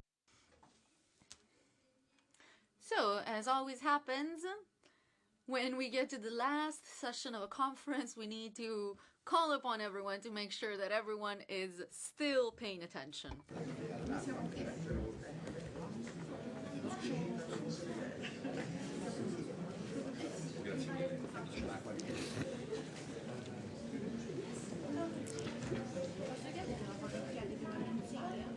Con tutti? Sì, sì. Chiedo scusa? Sì, sì. Vedo che mena Trump a giorno solo. No, Trump va bene. No, Musk va benissimo. Una foto con tutti. Certo. No, Musk. Cioè, la cosa... La prima volta che sento americani dare la parola alla democrazia. Cioè, stiamo diventando un po'. E noi vediamo che voi vedete l'appunto incontri paralleli, ma non con tutti, perché poi adesso questi stanno moltiplicando. Dove ci mettiamo? Qua. Sono un liberato, questi sono schifati, anche perché sta uccidendo la libertà, e vogliono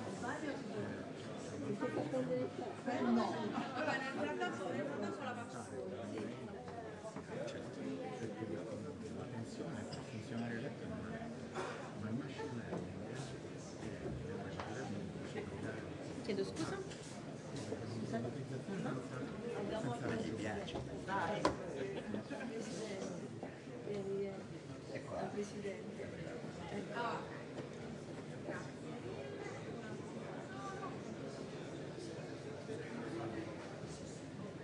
Grazie.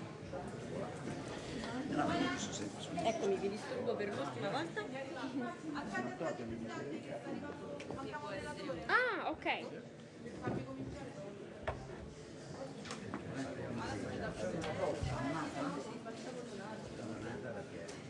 Tanto sono tutti pieni caffè,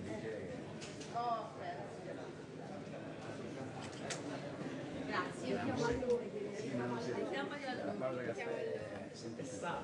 Ci sta. Allora vi richiamo all'ordine. Okay, everyone, let's now get started with our next session. This is the last session of our day-and-a-half event. We are going to talk about teaching.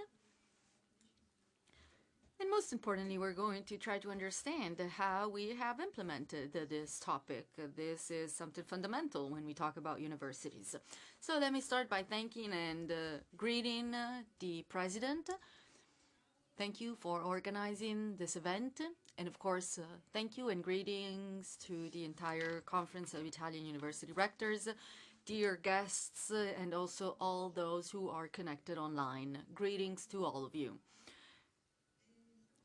As we were saying, we know very well that our universities are more or less modern, up-to-date, and nowadays many of our universities have started some very important educational journeys when it comes to teaching. We have seen this in various universities across Italy. And especially we know that there are some tools that make it possible for universities, especially more traditional universities, to be in line with the current times.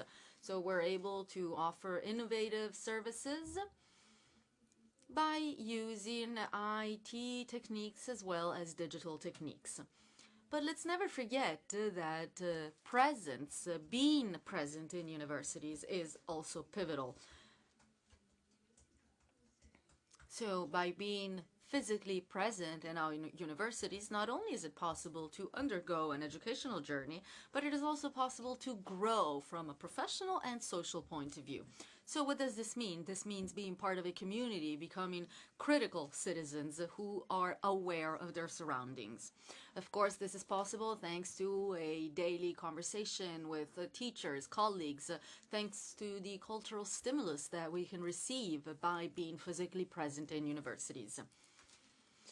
Such personal and social growth is hard to replicate if someone is completely studying online, because of course when you study online there is a lack of interaction with the international community and the teaching community. I'm now honored to introduce you to our main panelists.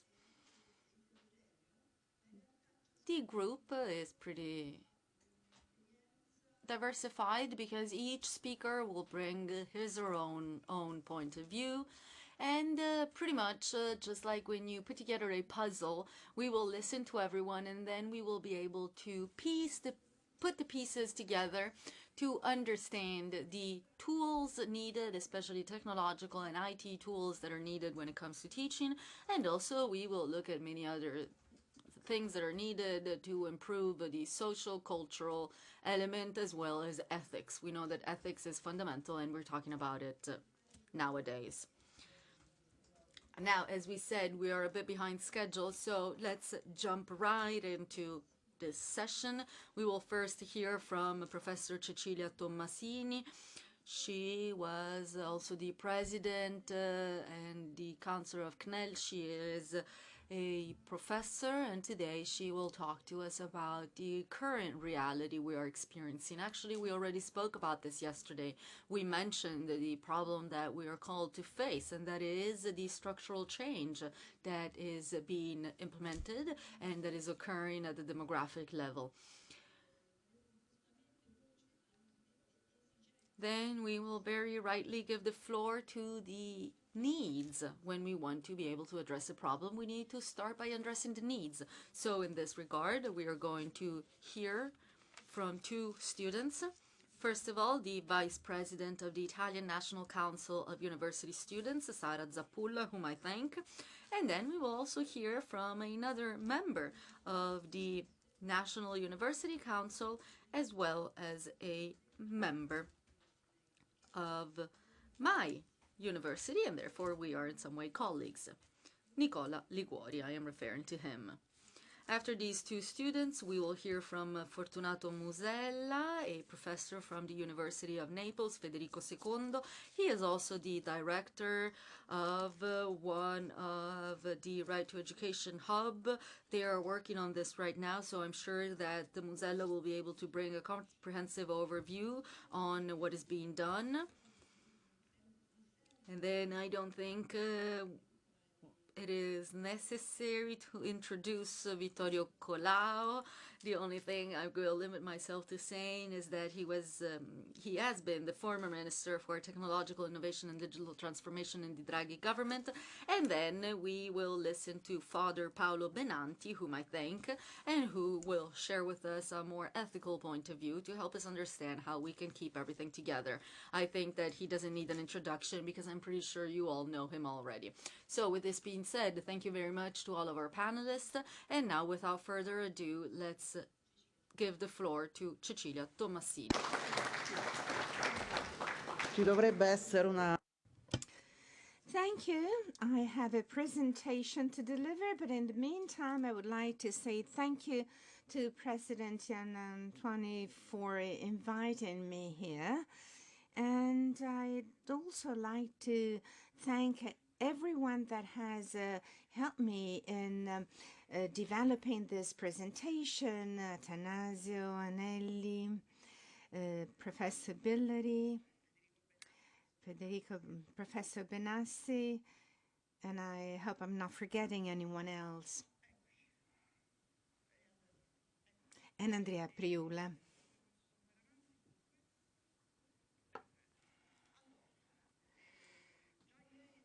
Yesterday, we already spoke about demography. Why is it demography important to understand the way that the student body is evolving? We specialists for many years have been examining our society in Italy from our point of view.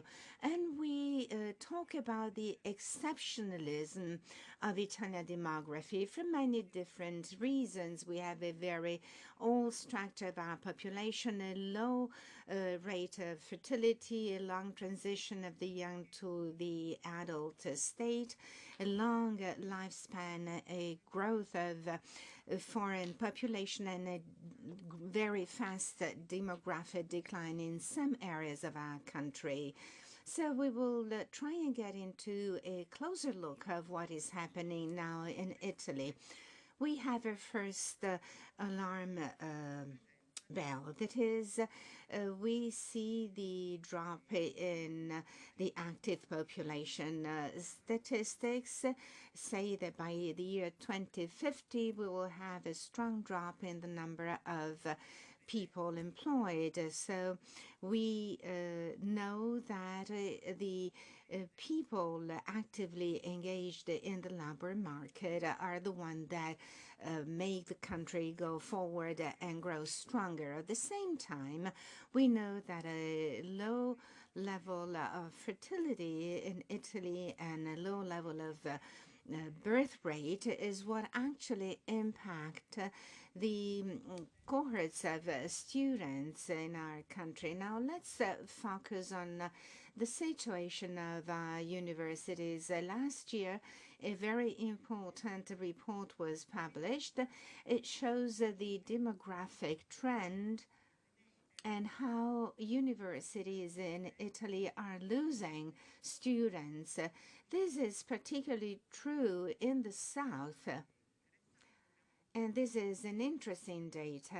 There has been an uptrend in the birth rate towards 2010, but that was mostly located in the center northern part of Italy, while the southern regions continue to be in the negative side. It means that if we simply extend today's trend into the future, and this is the chart that our president showed you yesterday, we are bound to lose many, many students. But I'd like to get into some more detail of this chart because it's conducive to better understand the following scenarios that I will represent in the following of my presentation. So here you see the number of students and the transition towards a university. If we do not act, we are bound to lose 100,000 students by the year 2041, which is not so far distant into the future. We are talking of something which is rather close. But the question that we have and that we must face up to is demography is what? Destiny?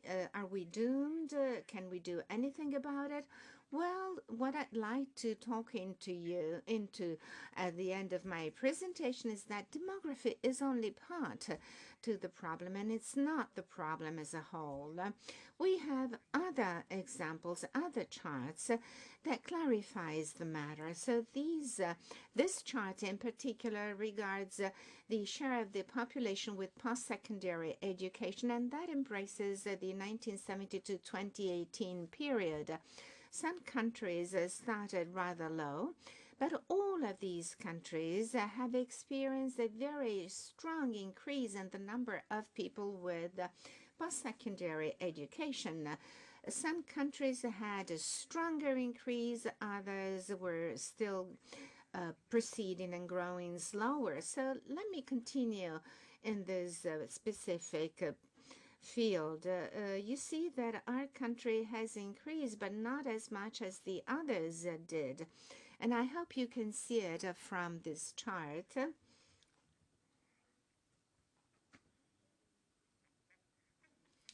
Anyhow, you see the red line, and you see that the country that grows stronger and closer to the United States, it's South Korea. South Korea started at levels very close to Italy's levels, but now Korea is so much stronger. Why am I making the case of Korea? Because Korea right now has a birth rate which is certainly lower than the Italian rate. It means that the country is experiencing a strong economic growth, but at the same time, it has rather problematic demographic prospects. So what happened in Korea? I would say that there has been a major, massive investments in the field of education. These are the pyramids that you're all familiar with. These are two-dimension pyramids that also incorporate the dimension of the kind of degree that you hold. Back in the 70s, Korea, and you have to look at the orange part of the chart. In the 70s, Korea had a population that did not have a very high level of education.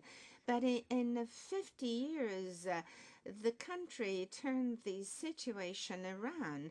So people with low level of education are the oldest ones, while young people have either a higher level degree or a post higher education degree. So Korea made an incredible investment in education, not to mention the salaries for teachers. So being a professor at a university has become a very attractive kind of career.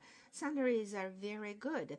But now let's look at Italy, and we compare the same period of time. We have the very same low birth rate. And having a lower number of students, this would be an opportunity to invest more. And having less students as a paradox would mean that you could have better students. But despite the fact that Italy has certainly improved its situation in terms of the higher education, nevertheless, no major advances have been made in the field of university education. So if we consider equal investments, we could have certainly a bit higher investment per student. So the two countries find themselves in the same demographic trend. Nevertheless, Korea right now is in a better position. It can best deal with it because it replaces quantity with quality. And now let's look at a different aspect that I find to be very important. These are the transition rates from high school graduates to universities. In the past 10 years, this rate, and obviously it seems a variable rate, but no, it is not so. It is in between 58 and 60% of students, so it's rather steady. So despite a reduction in the number of students, we have failed to increase careers from transitioning from high school to university. And this is the issue, in my opinion. So we have to understand what are the killers aside from demography. What are these killers? First of all, we find this specific factors. So the school into university transitions rates, here you see the different rates. In the first part of the slide, you see the transition rate from humanistic scientific high schools into university. Obviously, people attending these two kind of high schools usually continue on to university studies. Things do not go as well if we focus on different kinds of high schools. There is almost a 50% drop, not to mention the so-called technical vocational schools and schools that are mostly vocational schools. Here the transition rates seem to be very, very low. Certainly there are differences across the country, and the different offer has a different strength of attraction. But basically, we see that the differences are really minor across the country. And I'm not sure you're familiar with these charts that, in my opinion, are quite interesting. That is, if we want to follow the life cycle of our student body in Italy, we have the enrolled students 2014-2015 broken down into gender groups. And when we speak about dropouts, then it's not that easy to follow the trend. Students that drop out at first during the first year of university, then you see what happens. But if we follow the trend through the complete course of study, we have 30% of dropouts for male students. It's a lower rate for female students that are usually more performing, but we have a highest percentage of dropouts during the first year of university, but most of all, we have a very low percentage of people that succeed in getting to their graduation, their degree, at the end of the cycle of the bachelor course, that is 3 years. So what is the problem?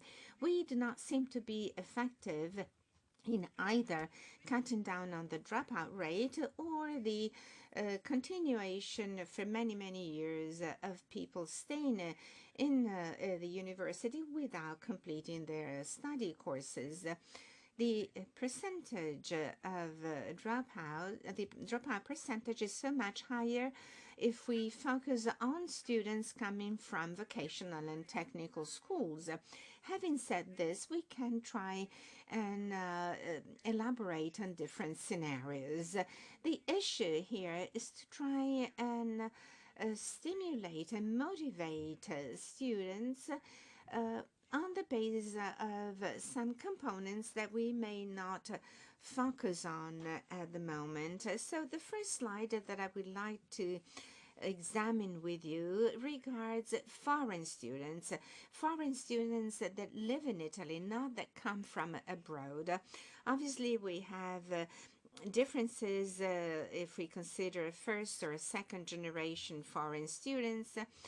Some of them come from more fragile backgrounds. They may have difficulties in terms of language, the language they speak, and they also have to make up for a more difficult social background. We should also say that we have a higher number of students with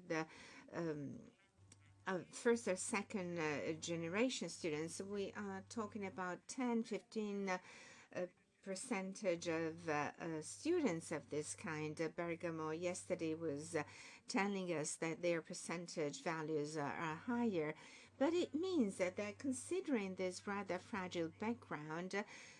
These students are less courageous, so they select courses of studies that do not encourage them to go on to university studies. And this is a waste of our potential student population. And we see that they attend high schools that are unlikely to make them go on to the university. So the first generation students, but also the second generation students have an impact that is definitely conditioned by the socio-economic state of their parents. But now let's go on to a different scenario. If we consider the rates of people coming from vocational and technical schools that gradually increase all the way to match the overall rate of different kind of high schools. If that were to happen, we would have a larger number of students attending our universities. And I would also say that when we hear proposals about cutting down on the number of years for technical high schools, well, this may make this transition even more difficult, and we must be very aware of what such changes could bring about. This is the last scenario that I would like to share with you, and which presents similar enrollment rates also for foreign students. The potential university enrolled students increase. This last scenario tells you that demography is destiny, but we can do something positive if we work on the high school education. This is something that should concern us even before the university comes into play. In Italy, when you are 14 years old, you have to select your kind of high school, either humanistic, scientific, or vocational or technical schools. That already marks your destiny vis-a-vis the university, and this choice is usually made by the students' parents, and that leads us to talk about once again the background of the students' parents. Here you see the link between the number of years of schooling of parents and the way that it impacts on their children. It all depends on the parents' socio-economic and educational background. So let me conclude by saying that the school system as it is nowadays structured, very little has changed in the past 40 years. And it's not a school system that really teaches, because if we consider what happens at the end of the school path, the school experience, competencies are guaranteed in the central northern part of our country, but not in the south. So this slide is a provocation. You certainly heard about the news that a third of our adults are the so-called functional illiterates. And this is a report that focuses on competencies that are necessary in the labor market. If we have a third of functional illiterates, then we are going to be highly penalized. I believe that Romania is now ahead of us, but we have been for a long time the NET countries at the top in the world. A couple of weeks ago, the census report was published, and it showed how much we are ahead of all of the other European countries in terms of hours spent at school. But we do not teach much to our students. So what is it that we have to review? We nowadays live longer.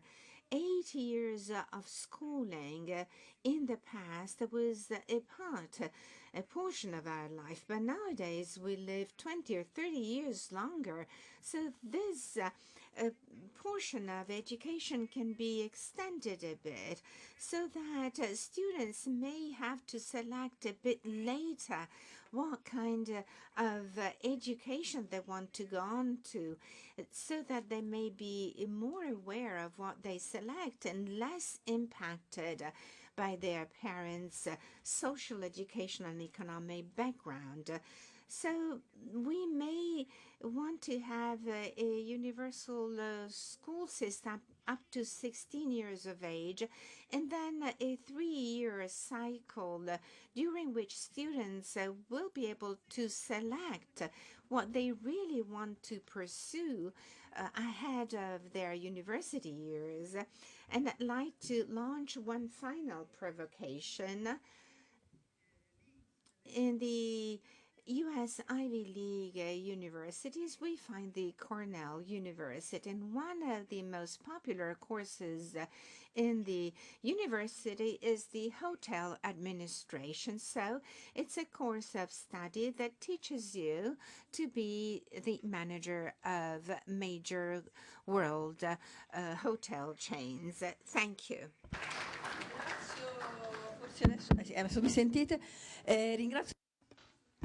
Thank you, Professor Tomasini. I apologize, I can't really fit with the panel, so this is why I'm just standing here. Anyway, I will not open the floor, even though, of course, there could be many things to be said. And now I would like to invite Sara Zappulla to go to the podium. Thank you. So if you have any questions, write them down, and maybe we'll have time at the end.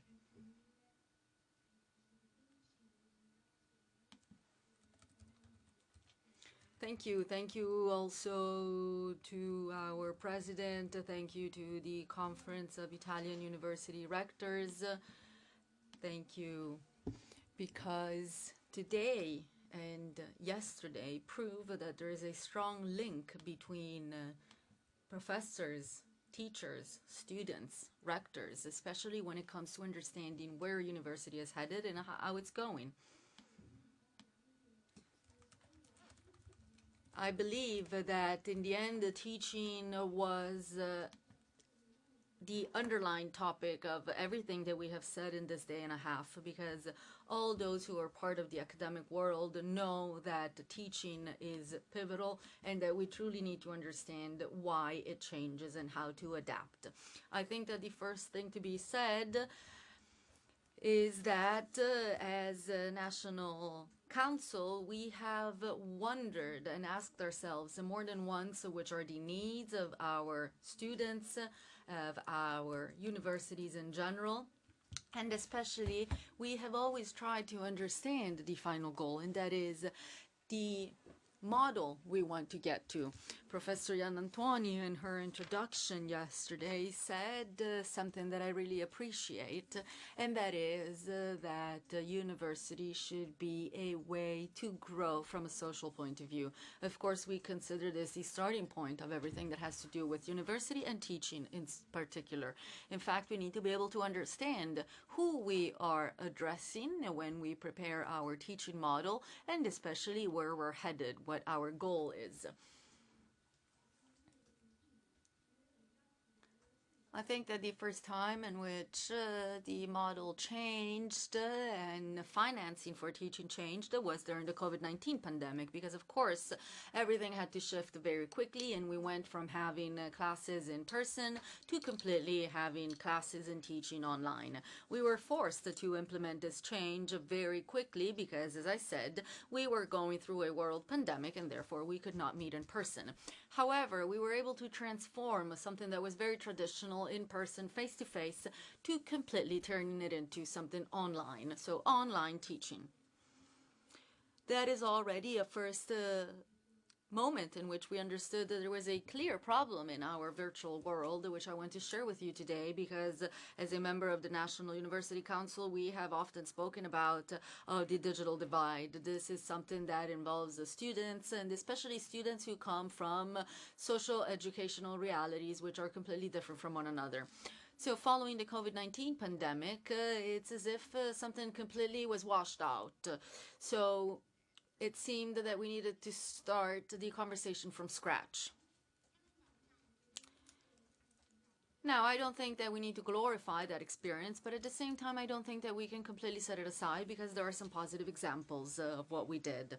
So I want to be very clear in saying that, of course, the National University Council does not believe that today we are here to try to pursue a completely telematic university model. We believe that those who think that research needs to be carried out because of profit and not for a sense of education and research does not now represent an interesting model for us.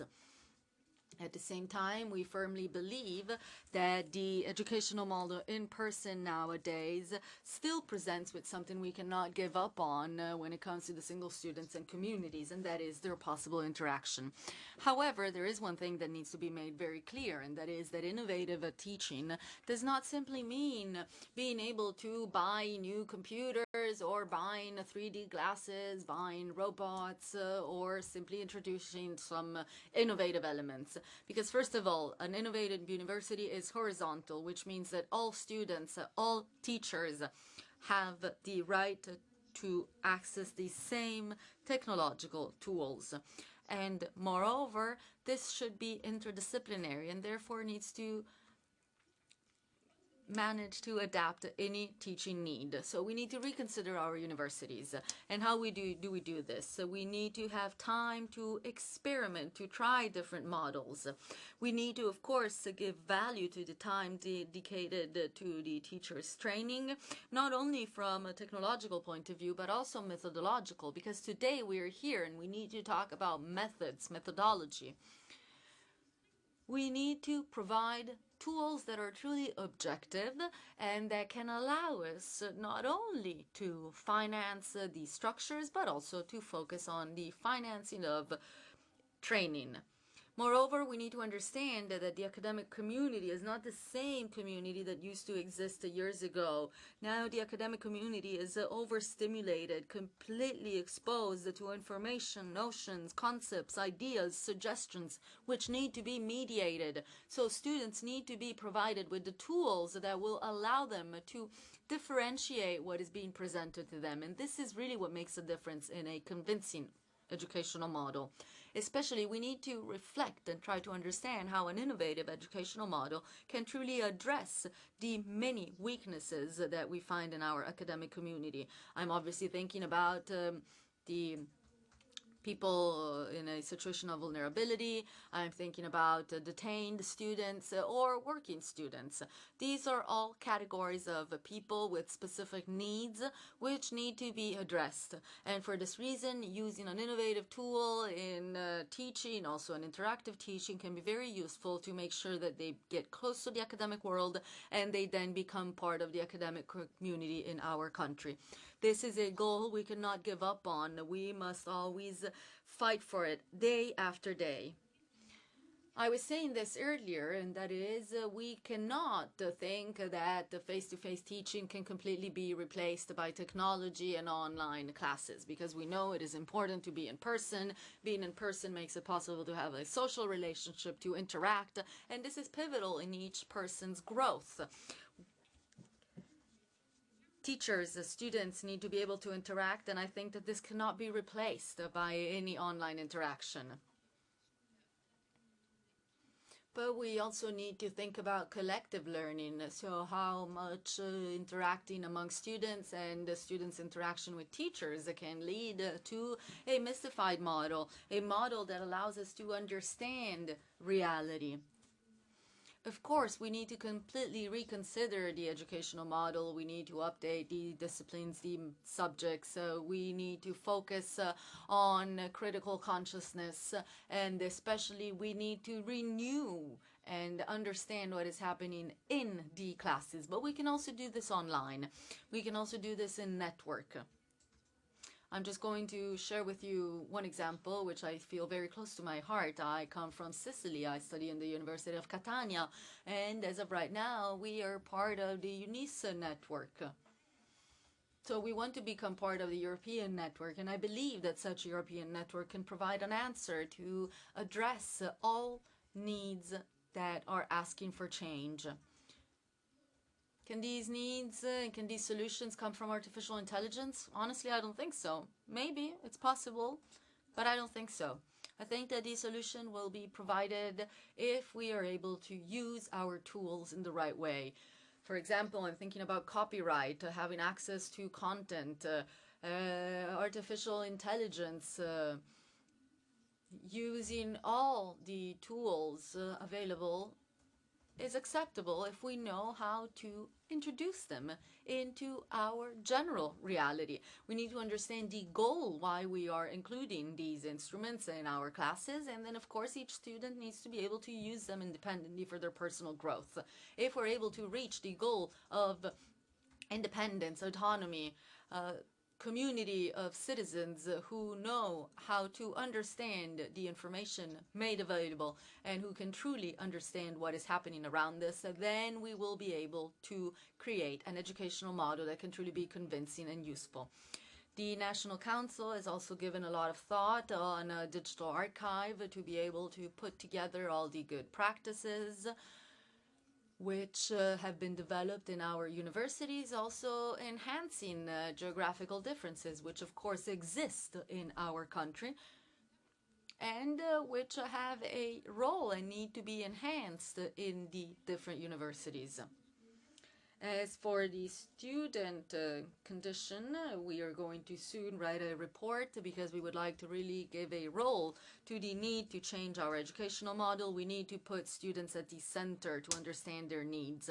But we believe that in the next few months, together with the Conference of Italian University Rectors, we can really start an important conversation to implement a different educational model that can therefore be applied from north to south and to all subject matters. Thank you very much. Sì, bene, grazie. Allora... Great, thank you, thank you. And now we will hear from Nicola Liguori, whom I ask to be quite brief. If not, we run the risk of speaking to an empty room because everyone will want to leave. Good morning, everyone. I wish to thank the National Italian Rectors Conference, as well as to President Gian Antoni, but I wish to extend my greetings to all of the rectors and our guests. I'd like to talk about innovating teaching. Why are we talking about this? Because it is innovation if we invest on the customization of the educational process of each one of our students, and we certainly should guarantee innovation also from the point of view of understanding the different teaching methodologies that can be an alternative to traditional models, and that can combine the specific traits of knowledge and the specific features of each student, so that to go forward in the new techniques. An innovation kind of teaching should invest in the offer of courses of study, and at the same time specializing it also vis-a-vis the challenges of the labor world. We should also invest in agreements and contracts with enterprises and professional registers and orders that we want to be able to respond to their needs. As Professor Petrucci, Rector Petrucci, and President Gian Antoni said yesterday, it's important that first of all we prepare our students as being citizens as well as students, and we must invest and create new innovating teaching areas with the proper technological resources that may allow the modernization of our methodologies. Specific technological tools should be invested in so to enhance interdisciplinary, multidisciplinary studies and the so-called cross-fertilization of the different disciplines. We must invest on the digital, technical, material, scientific, artistic, sports infrastructures in our universities. And I believe we should also focus on artificial intelligence when it comes to the implementation and strengthening of learning tools for people with disabilities. Yesterday and today we spoke of the Italian Erasmus, which is a national mobility project. A lot has been invested in it, and I believe that these are tools that can be enhanced our innovation in the field of teaching. And for instance, also the minor program is part of this effort. That is a great opportunity for students to grow and specialize their own course of study in specific sectors, while at the same time getting a better quality of their education and training. We have the ministerial decree of 2004 and the ministerial decree of 2021 that focus on the need to create integrating training paths within the course of study. It is from this point of view that we should also consider the guidance that we should provide and we should invest in, especially in order to allow an informed choice of students that should really know ahead of time what they are getting themselves into it. We spoke of flexibility, internationalization, as our Madam Minister said. I attend the Faculty of Law at the University of Naples, and I believe that for the schools of law, there is a need for a radical change. So yesterday we asked ourselves, what kind of a university would you like? How do you expect your training to be? Well, as a student myself, I would like to have in my course of study a actual structuring of teaching. We should have a hands-on exercises. We should be able to really get a professional experience. We should have a better understanding of the tools that we have at our disposal.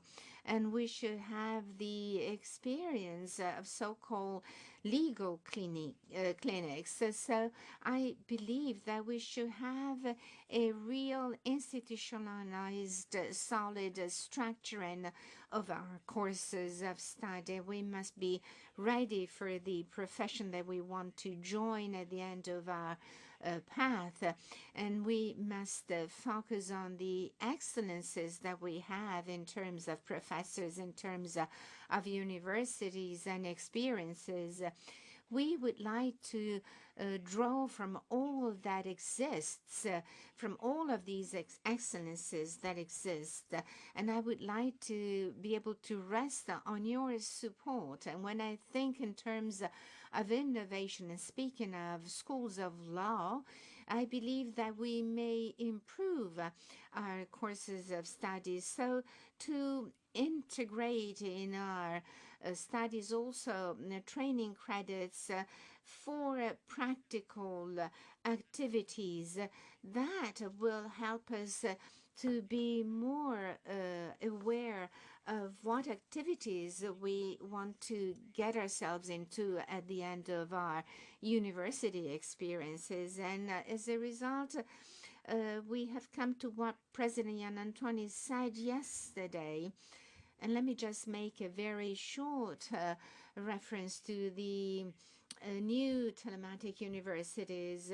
We want to be part of our universities in person, but nevertheless, we must think in terms of how to innovate our universities while at the same time stimulating the curiosity of high school students may have looking forward to the world of university. The COVID-19 experience was a very difficult experience that highlighted the structural criticalities that we live in terms of innovation, technologies, tools and measures that we may have to guarantee the right quality of education and training.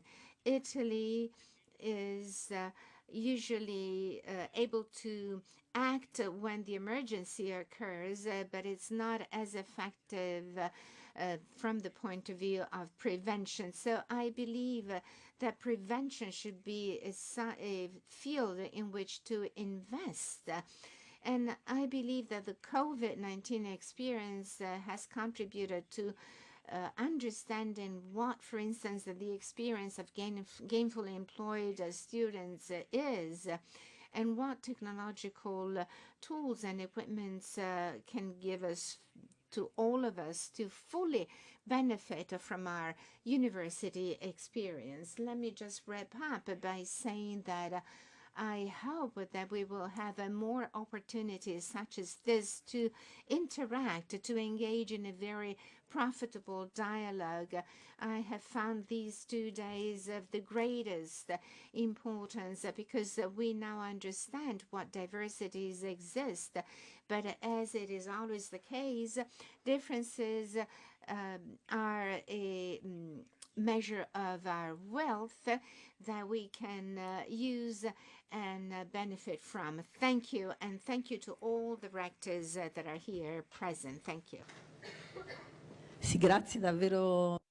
Yes, thank you, Nicola. I apologize for being so brief. Now let's give the floor to Fortunato Musella. Fortunato, please try to be brief as well. Bene. Buongiorno a tutti, anch'io. Good morning, everyone. I also briefly want to thank the Conference of Italian University Rectors for this incredible opportunity. and also thank you for inviting me.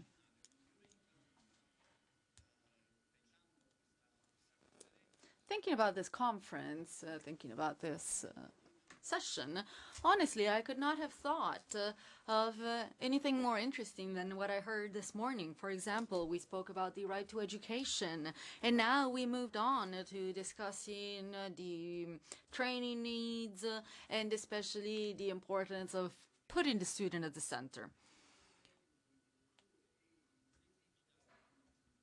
We have our director, we have various educational hubs that have been set up, and I believe that this association already explains where we stand, and that is, we believe the student should be put at the center.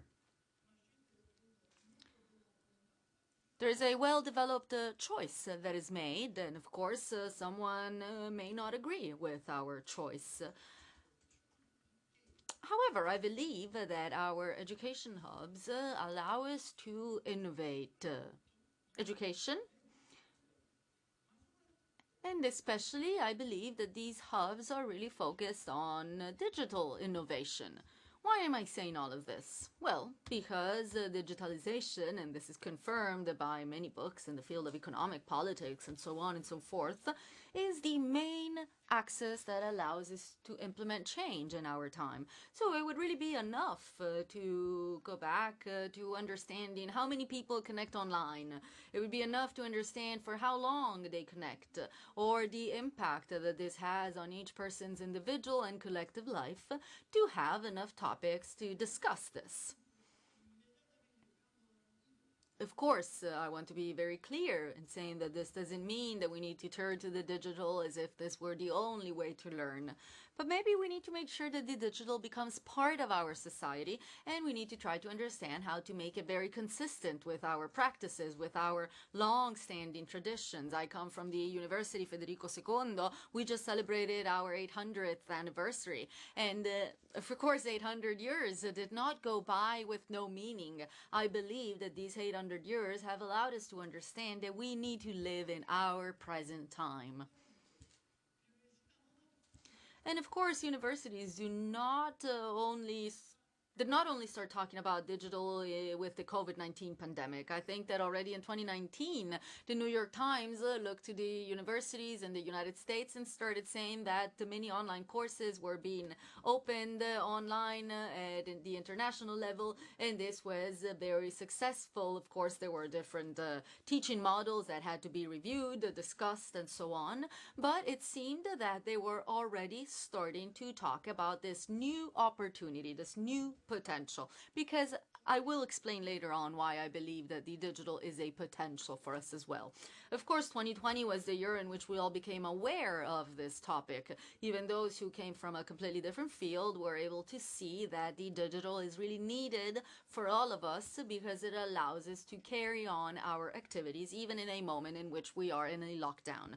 So in that dramatic moment, we saw that some things had to be improved, but of course we realized that more needs to be done, because this is not a serious and real digital transformation. That was simply a way to change the tool, but not really recognizing the added value that can result from working online. And then what happened? I believe two different things happened. First of all, we made steps forward in the digital field, and we saw that there was a true revolution taking place. I believe that there is a real revolution that is taking place, that is the revolution of artificial intelligence, and that really drives this entire process, even though we're not able to understand the actual scope of the digital. And then there are all these students. We have numerous data that show us the training needs of each and every student based on the their experience during the pandemic. And this means truly putting the student at the center from a cultural point of view. In my opinion, the digital is not a tool, it is the language in which we pass on culture in our times. And of course, this needs to go hand in hand with the diversity, the pluralism of opinions, of course, but this is still the language used by young people. And this is what we experience in our everyday life. As I said, I work with this center in our university, and they followed this process. They followed the journey undertaken by the digital. We came to life in 2007, thanks to the view of Mario Calice, and then throughout the years, we were able to improve our experience and to create a portfolio. Just think that right now we have 500 MUCs. This is an incredible number. An incredible result. So our observatory is truly privileged when it comes to these processes that I am presenting to you. Anyway, today I'm not here to talk about this center, but to present to you something new that we have done, and that is the 3 digital education hubs. So this first center, called Federica, was just the one guiding all of them, but then we have the 3 digital education hubs in the south, and this does not mean that all universities are found in the south, simply that these are some secondary centers of the main universities, and I was saying 2 are located in the south of Italy and 1 in the north. The tender for these digital education hubs gets financing from the National Recovery and Resilience Plan, according to which over 20% of students should come from Italy to be able to comply with the tender. Now, the 3 hubs cover pretty much the entire universe of Italian students, and they also reach out to pretty much all Italian universities. So I think that this is a pretty good representation. Now, what's the goal of all these hubs? First of all, knowledge sharing. So making sure that the reality of some more developed entities, but some universities that have already taken steps forward in digitalization can help other universities be up to date. But this needs to be done by working on a shared vision. And then, right after discovering the tools needed, we know that the digital can be applied to many new jobs that did not exist in the past.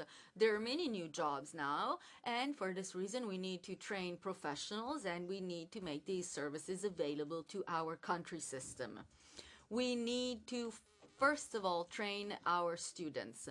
Not because we want to completely change our teachers or we want to change our system, but because we believe that the only way to pass on information is for a teacher to meet a student. And the only way for a teacher to actually meet a student and have a relationship with them is to meet in person, to meet face to face.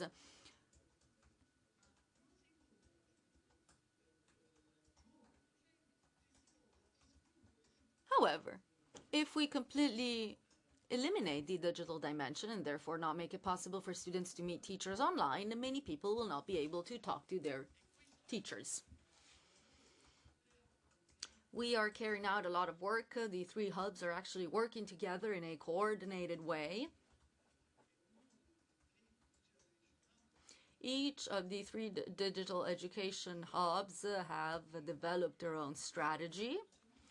And in some way, we could also say that we need to be able to train graduates through the digital, but also sometimes on the digital. So through and on. And then, of course, understanding how much is digital and how much is not and what will be done where and when needs to be seen. We need to see how to understand the relationship, the different experiences.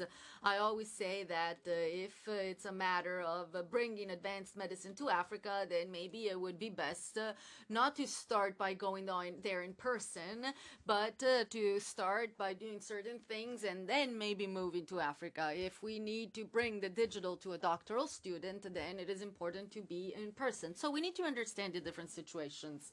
What are we doing now?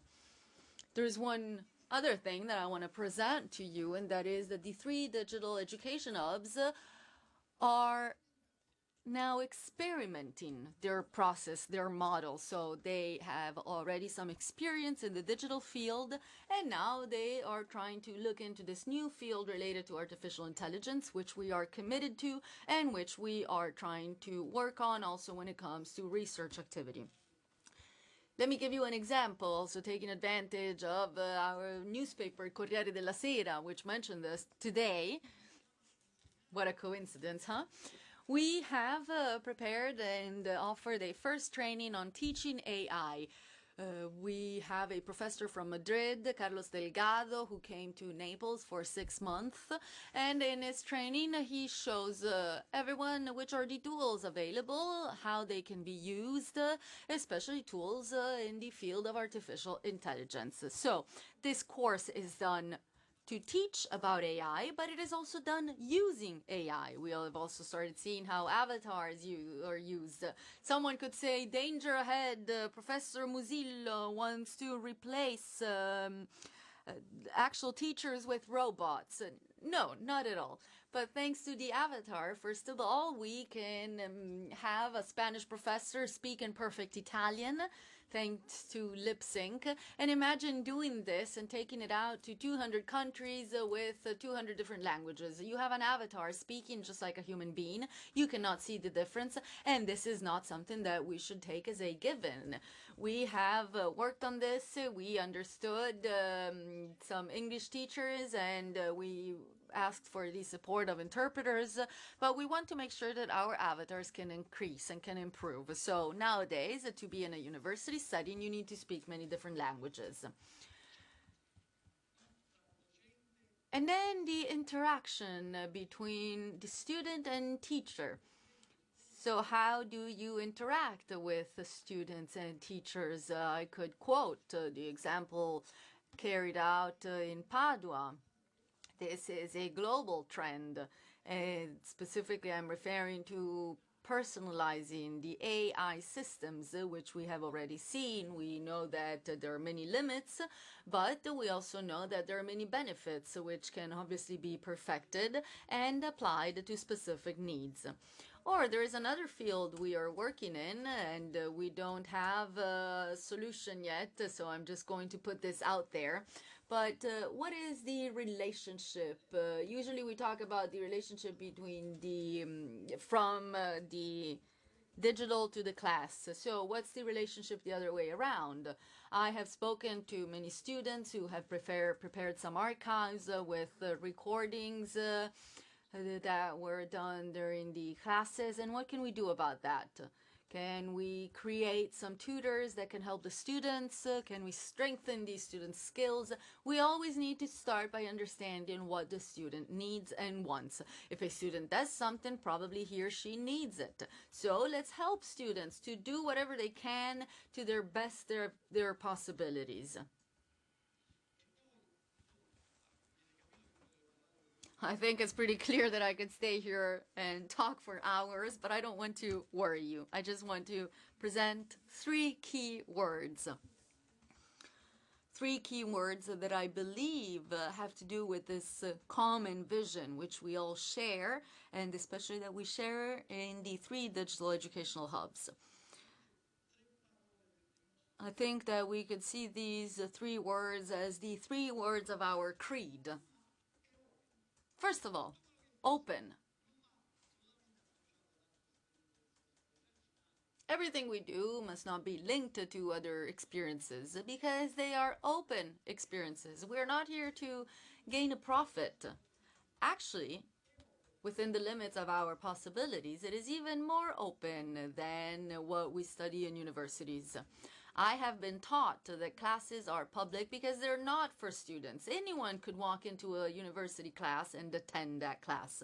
A foreigner could walk in, a worker, someone who just passes by. So this is what it means when we talk about open. When something is open, the quality improves. And then, public. This was mentioned by many students, so we must be public. One of our slogans is public university online. Public means aimed at equality, aimed at overcoming any obstacle to accessibility, and it means being able to reach out to many different categories. For example, people with special needs, workers. The digital is mainly for those who cannot come to class. Not always, but often. Often we also take care of other people, everyone you mentioned. Then I also appreciated the fact that there was reference to the National University Council. I have been a member of it. But we should now ask ourselves, what do we need to make our classes more flexible? Well, goodwill and at least 5 years. 5 years from the moment that you come up with the idea to the moment in which the first student graduates.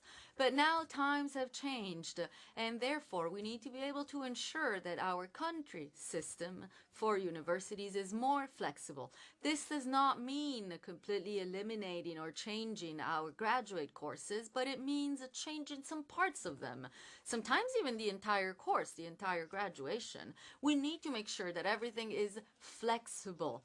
And a key word when talking about the digital network online is the possibility of putting things together, of creating a new course, because we already have the skills and the competencies to be able to do something. We need to be able to address training and teaching needs. So now, as I head to my conclusions, because I realize that I cannot keep taking up any more of your time, I want to share with you a sentence that we have read over and over again, and that is that we're doing all of this to provide a contribution. But to whom? We want to provide a contribution to our target audience that should motivate us during our day at work, but also during nighttime. And I am referring to students. Thank you. Grazie, e a questo punto invito il dottor Colau. Thank you, and now I would like to invite Mr. Colau to take the stand. Comincio anch'io col ringraziamento che però... First of all, I would like to thank the National Rectors Conference and to President Jan Antoni.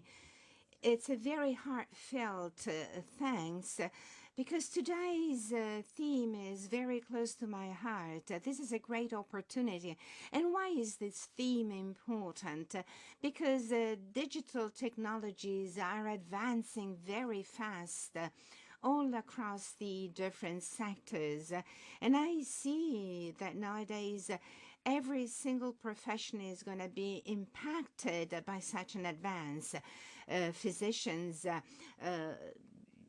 legal counsels, professors, everyone is bound to feel the impact of technologies. And this theme for Italy is of the greatest importance. First of all, because of what Professor Tomasini said, we have a very difficult demographic situation. And secondly, because we are faced with a tumultuous increase of online universities. And if I may, I would like to say that this is not a true danger, but it's a kind of danger for traditional universities. So it's important for us to discuss this. But it's also true to say that I have been working with Bocconi for the past 15 years. I was a counselor and advisor to this university, and I've always been very much passionate about it. Professor Zappulla talked about public, and unlike what President Violante wrote, yes, CUN is a private university, but it's not it's a not-for-profit entity. So from the point of view of vision and service mission, we are identical to everyone else. And this is something that should be said quite clearly.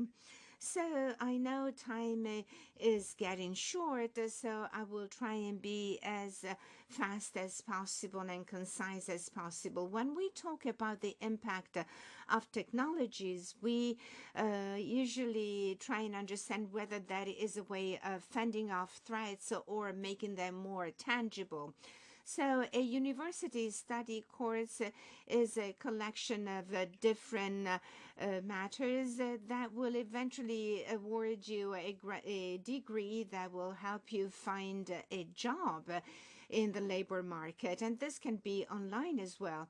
But also the university is to be seen as such a tool, but also what Sarah said and Nicola said, that is a physical place where you are, where you grow, and where you actually motivate one another. There is a positive contamination among different subject matters. I'm an advisor for a school that has as a mission that of creating such a cross-fertilization at a time when we talk about ethics and technology. So we must facilitate such contaminations. The question is, we have a difference between the way that we do university and the way that we have courses of study. Technologies will promote this or make it more difficult. Well, let me say that this nearly existential threat will eventually disappear. I'm a physician from Calabria. The student from Calabria that wants to study medicine can also find a solution with an online university without having to face these housing and not only costs that we spoke about this morning. So this would really lead to this situation. But my position is, I would say, more optimistic. That is, I would be in a position to say no. This could be a great opportunity to combine the two worlds, that is digital technologies and the world of education, of teaching. So we should try and approach these two worlds as being one, not two different entities. Let me talk about the Bocconi University. What do we do there? We have an interaction, involvement, innovation, and inclusion model. This is not an online model. Every single course must be actually carried out in person. If you are sick, you can have a 1 hour opportunity to have an online connection, but we have a center built with 12 people that are totally devoted to support our faculty in engaging with the digital. What do we mean by supporting the faculty? We are not yet talking about artificial intelligence, but we are talking about all of the things that you have mentioned and that in Bocconi we have already implemented, such as knowledge check, for instance, that is a professor that can understand the level of comprehension of a given talk and the level of knowledge, that is how much students have learned and how to reward students about what they have learned during a given class. And then we have the feeling of sentiments of our students to collect data on how the sentiment of the discussion, the sentiment of our students. And once we collect these data, we can analyze them and understand about what is really happening. So we are to assess how to manipulate the transfer of content is in such a way to make it very attractive for our students. this is what the online universities can do very well, because they are based on a Netflix-like model. So we also do simulations, gamification, decision-making models, group models, so that our students can develop and grow forward. And also, we have the assessment, the online assessment of the feedbacks that we get. That is the assessment of professors and students. It's a peer assessment, which we find to be extremely important. So this is part of the analytics of our courses of study. And I haven't spoken of artificial intelligence just as yet. But this, the cost of it can therefore be shared, and I believe that not single department could do it on their own. BUILT, as I said, is made up of 12 people. Last year, it actually trained 400 professors, and they were part of the contributions. This leads to that learning and evolution that we find to be necessary. So what is the ultimate goal of all of this? To enhance the role played by our professors. We should not say that professors are no longer useful. This is wrong. But it's true to say that professors should also incorporate the new teaching methods in every single part of their responsibilities. So how can we combine human and technological teaching? Of course, engineering, sciences, and polytechnic universities have a very high level, but all across the different subjects, we must work to have such a cross-fertilization. So the goal should be that of being better than online universities. Also, especially considering that we start from a disadvantage, that is that of the costs that are implied in traditional universities. But universities should not be only for affluent people. So the ambitious goal is that of being by far much better than online universities. Then the second point is costs, and we must be very courageous and speak quite frankly. The more we go along this path, and the higher the costs, and we must share these costs. How can we do that? We could go in a bottom-up way when it comes to sharing costs. And I welcome the idea of benchmarking and staying away from reproducing models that we know do not work. So why should we waste our money? We must share our experiences. Especially talking about public universities, we should share the cost of going along this way. And the third point is how to properly train our academic staff. Now, let's talk about artificial intelligence. I see three main paths. First of all, how can we introduce the artificial intelligence?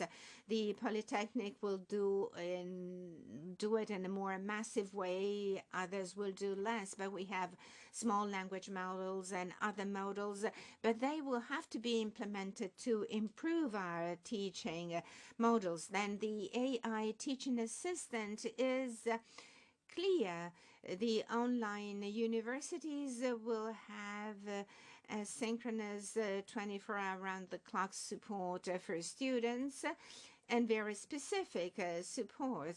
Certainly, what I'm saying here is that is the path ahead for online universities. So we must understand how much we can do to incorporate AI in supporting our students 24 hours around the clock.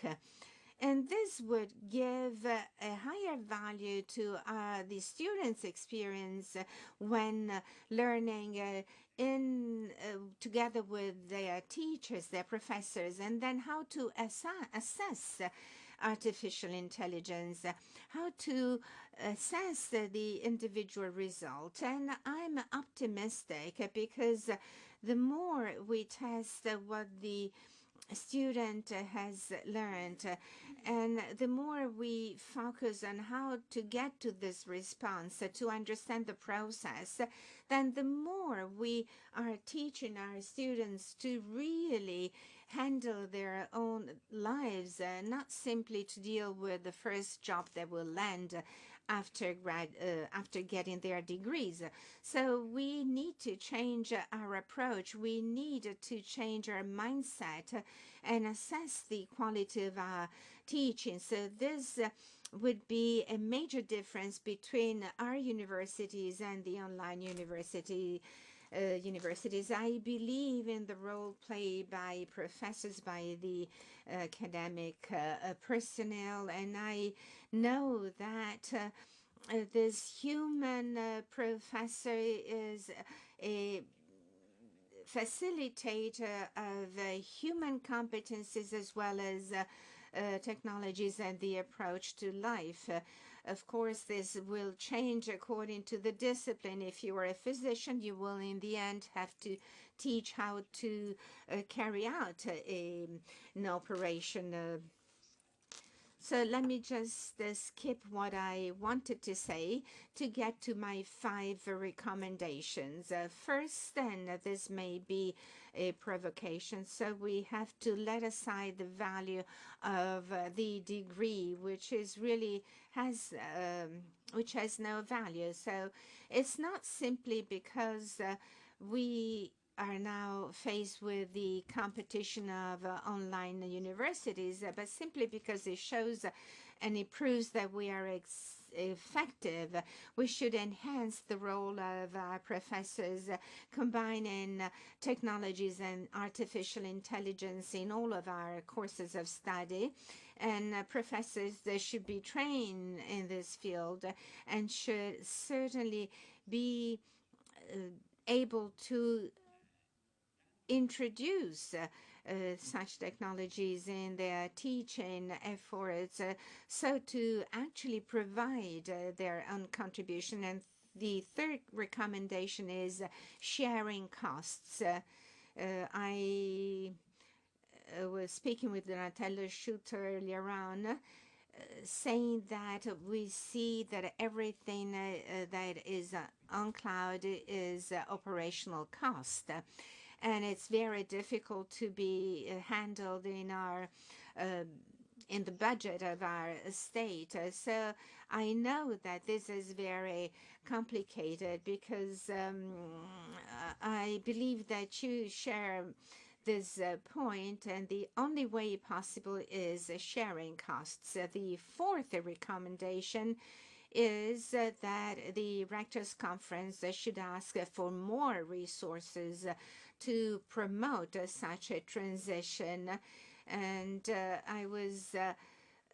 it's needless to hide this, but Italy is not spending enough in this area. But then we have to be very effective, and we have to define our goals quite clearly and fulfill them. This certainly has to be done on the basis of active collaboration and cooperation. And finally, my fifth recommendation is providing our students with the necessary financial support. We should also open our universities to private entities. On page 252 of the Draghi report, there is a strong invitation to draw inspiration from the American model for some specific points, and we should do more about it. I know some of you are already doing it, but speaking as a businessman, we cannot allow universities to be considered as accessible only to affluent students. And let me just conclude. I see that there is a near existential threat, but it is also an opportunity. Online universities are the opportunity to change our model and to integrate technologies in our teaching models. And I believe that we should live and see university as a place where to actually prepare our students for life. And this will allow us to share more, to act more, and over time to get more resources. And I believe that the challenge of demography nowadays can be seen as a way to actually be faced up with courage and enthusiasm. I believe that being a university professor is already an incredible job, and this is something that can truly make it even more powerful. Thank you very much. Bene, grazie. Great, thank you very much, Mr. Colau. So as you see, we have put all the pieces together, and now we got to the last piece of the puzzle. I'm very honored to give the floor to Father Benanti. Thank you, thank you. I have the terrible role of being the speaker that does not allow you to leave. I am the last speaker, but at the same time I have the privilege of not having to repeat some things that were already said by all the speakers before me. So just think that everything that was said positively, I completely agree with. I support artificial intelligence. I believe that this is a great opportunity we have nowadays. This is the bottom line of everything we've said. And with this being said, I will now try to highlight some challenges which need to be overlooked, need to be controlled to avoid side effects. First of all, when we talk about ethics, we need to understand the nature of the process. So we need to be able to understand this innovative process to see which changes of power it leads to within such transformation. Oh, I apologize. I forgot to thank Krui and the president. I felt guilty when I just thought about it. I apologize. I apologize. I took advantage of my role. Anyway, as you understand, this question helps us understand if artificial intelligence should fall within procurement and therefore seen as a different form of procurement, or if it is a radical transformation of the university's mission. I believe that, to be honest, the answer is not so clear-cut. It lies pretty much in between. It's not an actual case of procurement, but this is definitely something we need to look into to avoid consequences we will not be able to manage. The reason is that reality is turning into a different system. We combine the hardware, but in the end, the software is what allows us to use our hardware. Just think of a smartphone. It is all based on this principle. And this changes because depending on your role, it will lead to a change in the three fundamental rights that have to do with possessing a right. Usus, abusus, e fructus. So the right to be able to use depends on the software provider. Now I'm going to make it much simpler than it actually is, but if you like a cell phone company or another, you know that you will be able to do one thing or another because each phone can do different things. So what we're left with is the fructus, which is continuously taken away. We have learned this in all the economics, in all the programs developed by the apps. What is done is given to the person who possesses the hardware, not the software.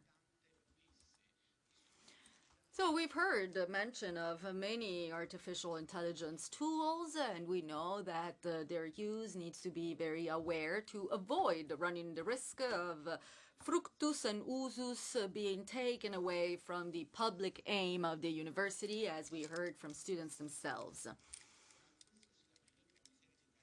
Of course, this would lead us to many case studies, but I'm merciful of you, of the time we have reached, so I'm just going to put a few things out there for you to keep in mind. However, remember that this is very seen very clearly in systems which are not regulated. I spend most of the year in Seattle. And what is happening is not a drop and forget path, but a relationship with the university and a never-ending relationship of contents and proposals that are offered to these students. So a university in some way becomes much more similar to a streaming platform than something that actually allows the students to get something. Honestly, if I were a student now, I would be very scared. I understand that it may seem as if this is a form of defense, but in reality I share with Mr. Colau that this is a problem.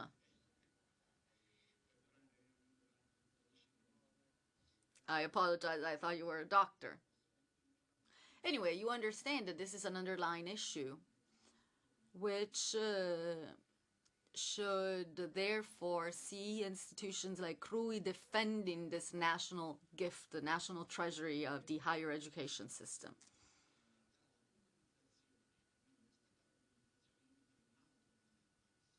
I think that we also need to introduce another paradigm, and that is the smart process of universities. When all our cell phones became smartphones, thanks to Steve Jobs, what happened is that unlike a traditional cell phone, I remember when he showed all the phones that were available in the market saying this is what can be done, and he started by highlighting all the principles of each phones, and then he said, but this button in this phone only allows you to do one thing, while in our new phone, the display adapts to the needs. This is what it means to make something smarter. So this is linked and goes hand in hand with artificial intelligence, digitalization, and it can be governed. It can change depending on a university, or whether the university revolves around the student or the student revolves around the university. Everything changes. Some types of education are not seen in the right way. Everyone thinks that all pieces of the puzzle are dealt with in the same way. I am a professor, I love my job, and I'm very strict in my job, but I believe that we need to head to something that is really adapted and tailor-made for each single student. I think we need a social inclusion process supported by legal tools that allow us to make sure that each person's rights are respected, because if we realize that there are different rights and different individuals, then we will manage to adapt the content and really get to the point in which everyone feels included and part of this training process. From this point of view, I believe artificial intelligence can be something completely and radically innovative, not only because it can adapt the content to the user's needs, but because what it is showing us is that it can be used in many different ways. So the financial tool of artificial intelligence allows us to create a galaxy of tools that will take advantage of the best theories of the main learning processes or training processes or teaching processes of each single individual. So this pluralism becomes a specific attention to each single individual. We need to focus on these single individuals, and this can be the direction we may want to head in. Not only will this allow us to win over telematic tools, but we will be able to have a good global European tool that can allow us to make this available and that can be adapted to what is needed and can be rewritten and updated every time depending on the mission ahead of us. I understand that this seems a bit abstract, but I believe that we need to understand that artificial intelligence is similar to what happened when press first was introduced in our modernity. Now, I apologize for not having more time to explain this, but the first printed documents with a certain structure completely changed the cognitive structure of each individual and opening us up to the natural natural sciences, which were able to take advantage of this tool and of its new consequences and effects. So mutatis mutandi, there are many things that artificial intelligence can do with these tools, and this should be an impulse to training and also to research. We need to accompany new ways of teaching, new ways of thinking to multiply and increase the resources available. I think there is a big risk ahead of us, and I'm saying this full of concern. I see this already happening in the United States, because once we start using a tool and we start applying it to a person, a student, then they become predictive, and predictive is something good but also something bad, because it means that I can identify those most in need and help them, but at the same time it also means that I could see who has a higher talent and therefore only decide to invest on him, her. I believe that this is a discriminating factor, because based on the Constitution, artificial intelligence should never exclude and should rather become a tool that allows us to reach justice, equality, and address the needs of all those who are undergoing a certain process and are part of the alliance that takes place between the student and the university. To conclude, I want to say that I believe all of this should happen considering the ethical aspect of transparency. This means that the teacher, the student, all the staff, everyone who is part of the university has the right to know how, where, when, and how much these tools have an impact on their life and their relationships and on their work. Not only this is necessary because it is a right, but also to avoid undesired effects, because we know that these tools are characterized by pluralism and can be implemented in many different ways, not always transparently. Now, there is something a bit more linked to teaching, epistemology, trying to understand how implementing and using these tools can lead to more or less cognitive realities that can be considered worthy and valid. I apologize, I will take up 1 more minute.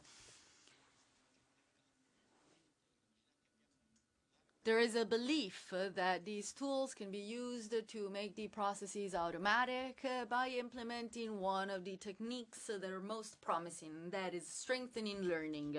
But I'm sure you understand that strengthening means maximizing a function, a role, and what we talk about does not always completely match with the maximum functions of a human being.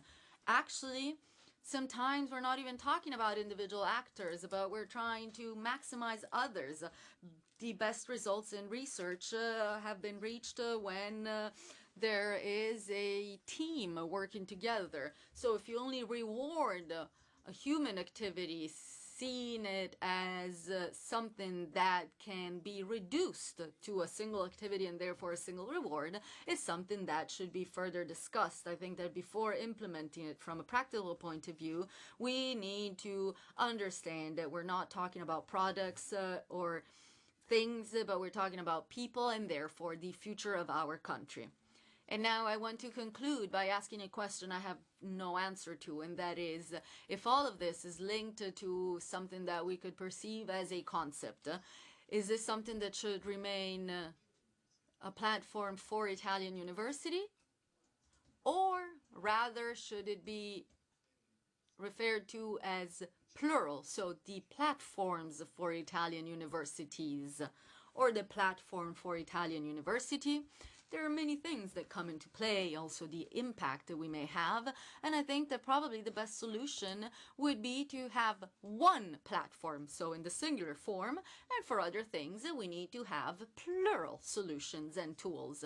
Then there's also a geostrategic function, but I don't think that we have enough time to dive into this right now. So thank you again for inviting me, and I wish you a fruitful afternoon. Allora, io... Great, I'm definitely not called to present all the conclusions. I simply want to thank you all for being here up until now, and now I'm only going to give the floor to the president once again because she wants to say a few final words. I apologize if you had any questions, but feel free to send them to our speakers directly. So please, President. Thank you, Alessandra. Thank you to each and every one of you. I want to conclude this day and a half of work of the States General. Of course, we are going to share the recording with you. I thank all those who are following us from the incredible 85 universities spread across the Italian regions. Now, I just need 5 more minutes to say one thing. I do think it's important to say something about these 2 days together, even though it's not easy. We have been able to show that we are proud of doing university in Italy. As I said yesterday at the beginning of my speech, university came to life in Italy, and this is incredible despite all the differences, big universities, small universities, state universities, non-state universities, all non-profit of course, single subject universities, universities in big cities or in the inland, on the mountains. We are everywhere. We are truly widespread across the territory because our idea is that every student, no matter where they're at, should have the possibility of believing in their talent and in themselves. This is our strength. We focus on social cohesion. We try to fight against walls, barriers, obstacles represented also by nature itself. Also helps us understand the direction we want to head in. We must ask ourselves, what do we want to become in 5 years, in 10 years? It's clear that our institution is 1,000 years old. And of course, I don't think that the challenge of artificial intelligence, nor the challenge of online universities, nor the lack of financing, which has always been part of our reality, will hinder the incredible job done by the universities throughout the years.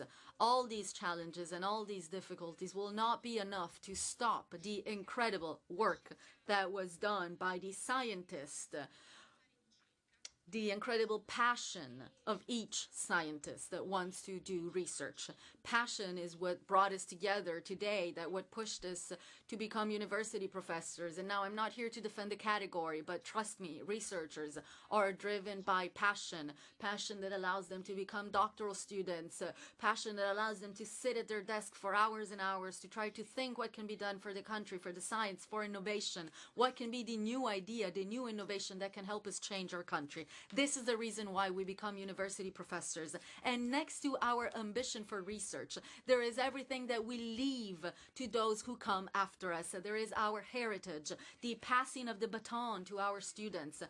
Knowledge should not be simply locked in our hearts, in our drawers, in our publication. This would make no sense. We want to be able to pass on everything that we know to you, to the future generations, to young people. And this is why we need never-ending training. We talk about the training of the human capital, and we refer to it as the driving force for a country's growth. So together with this, scientists who innovate, who think, who reflect, who carry out innovation are the driving force of the innovation and technological innovation in our country. We are the future of Italy, and this is why I believe investing in universities is the best thing that can be done if we want to get to a prosperous future. I think the word prosperous, prosperity, is a fundamental word also used by many Nobel Prize winners. Prosperity not only means economic growth and therefore GDP, but it most importantly refers to well-being. And for this reason, the institution's role should be to guide the citizens' well-being. So, we have a huge responsibility, but we also have many reasons to be proud. And moreover, we have an incredible honor, and that is that we have 2 million students who come to our classes. They look at us in the eye, and they say, okay, professor, what can you tell me today? What can you teach me? This is not something we can ever lose sight of. There is no bot, chat, GPT, nothing that can replace the feeling of looking someone in the eyes and understanding if you trust that person. This doesn't mean that technology should be set aside. Technology is not only something that can be done by replacing being in person. We can do many incredible things with technology. We're now traveling around Italy to see the wonders that can be done with technology. For example, I'm thinking about a professor in the city of Palermo who studies design, and he builds his portfolio, he builds his CV for his classes while teaching. So he uses a chatbot and adjusts the lesson as he goes. So wow, talk about innovation. You create the class based on the student's need. But there are many more examples. For example, in Sicily, they showed me that they created a ship. Actually, the students created a ship with innovative materials. Aren't there many incredible things that we're doing in our universities? Yes, we need to learn to share them, to tell them to others, to pass them on. We need to learn to share with our country that it should be really proud of the Italian university system, because it's true. There are many problems, there are many limitations, but we are not what people think we are. We are not an old institution that is outdated and is not able to evolve. We are walking, we are growing. When we imagine a new university degree, we do so because we think of the job that can be done by those who will graduate. When we think about a possible new research, we do so because we want to change the world. We are thinking about the future, we are not thinking about the past. So with this being said, I want to once again thank you all, and I want to say that it's true, we need to look to 5-10 years from now, but most importantly, as you know, March 20th will be the second year in which we organize the Day of Universities together with the Conference of Italian University Rectors. We organized the first event last year, second event next year, and I'm also very proud to say that this event will be organized with Italian municipalities. We are now signing a framework agreement with ANCI, and therefore the fil rouge that connects us today to the 20th of March is to understand the impact universities have on their territory. Let's share our stories. I'm a rector in Milan. We have 220,000 students. We are the first source of economics in Milan. So of course, as an economist, this has a series of consequences, but this applies to all your cities. Dear rectors sitting here in front of me, through your actions and with your universities, you are filling cities up with students, innovative ideas, and you're doing wonders. So let's share this with the world. We will meet again on March 20th, and on that occasion, we will tell the incredible stories of our country, of our universities, and of our students. So thank you very much, everyone.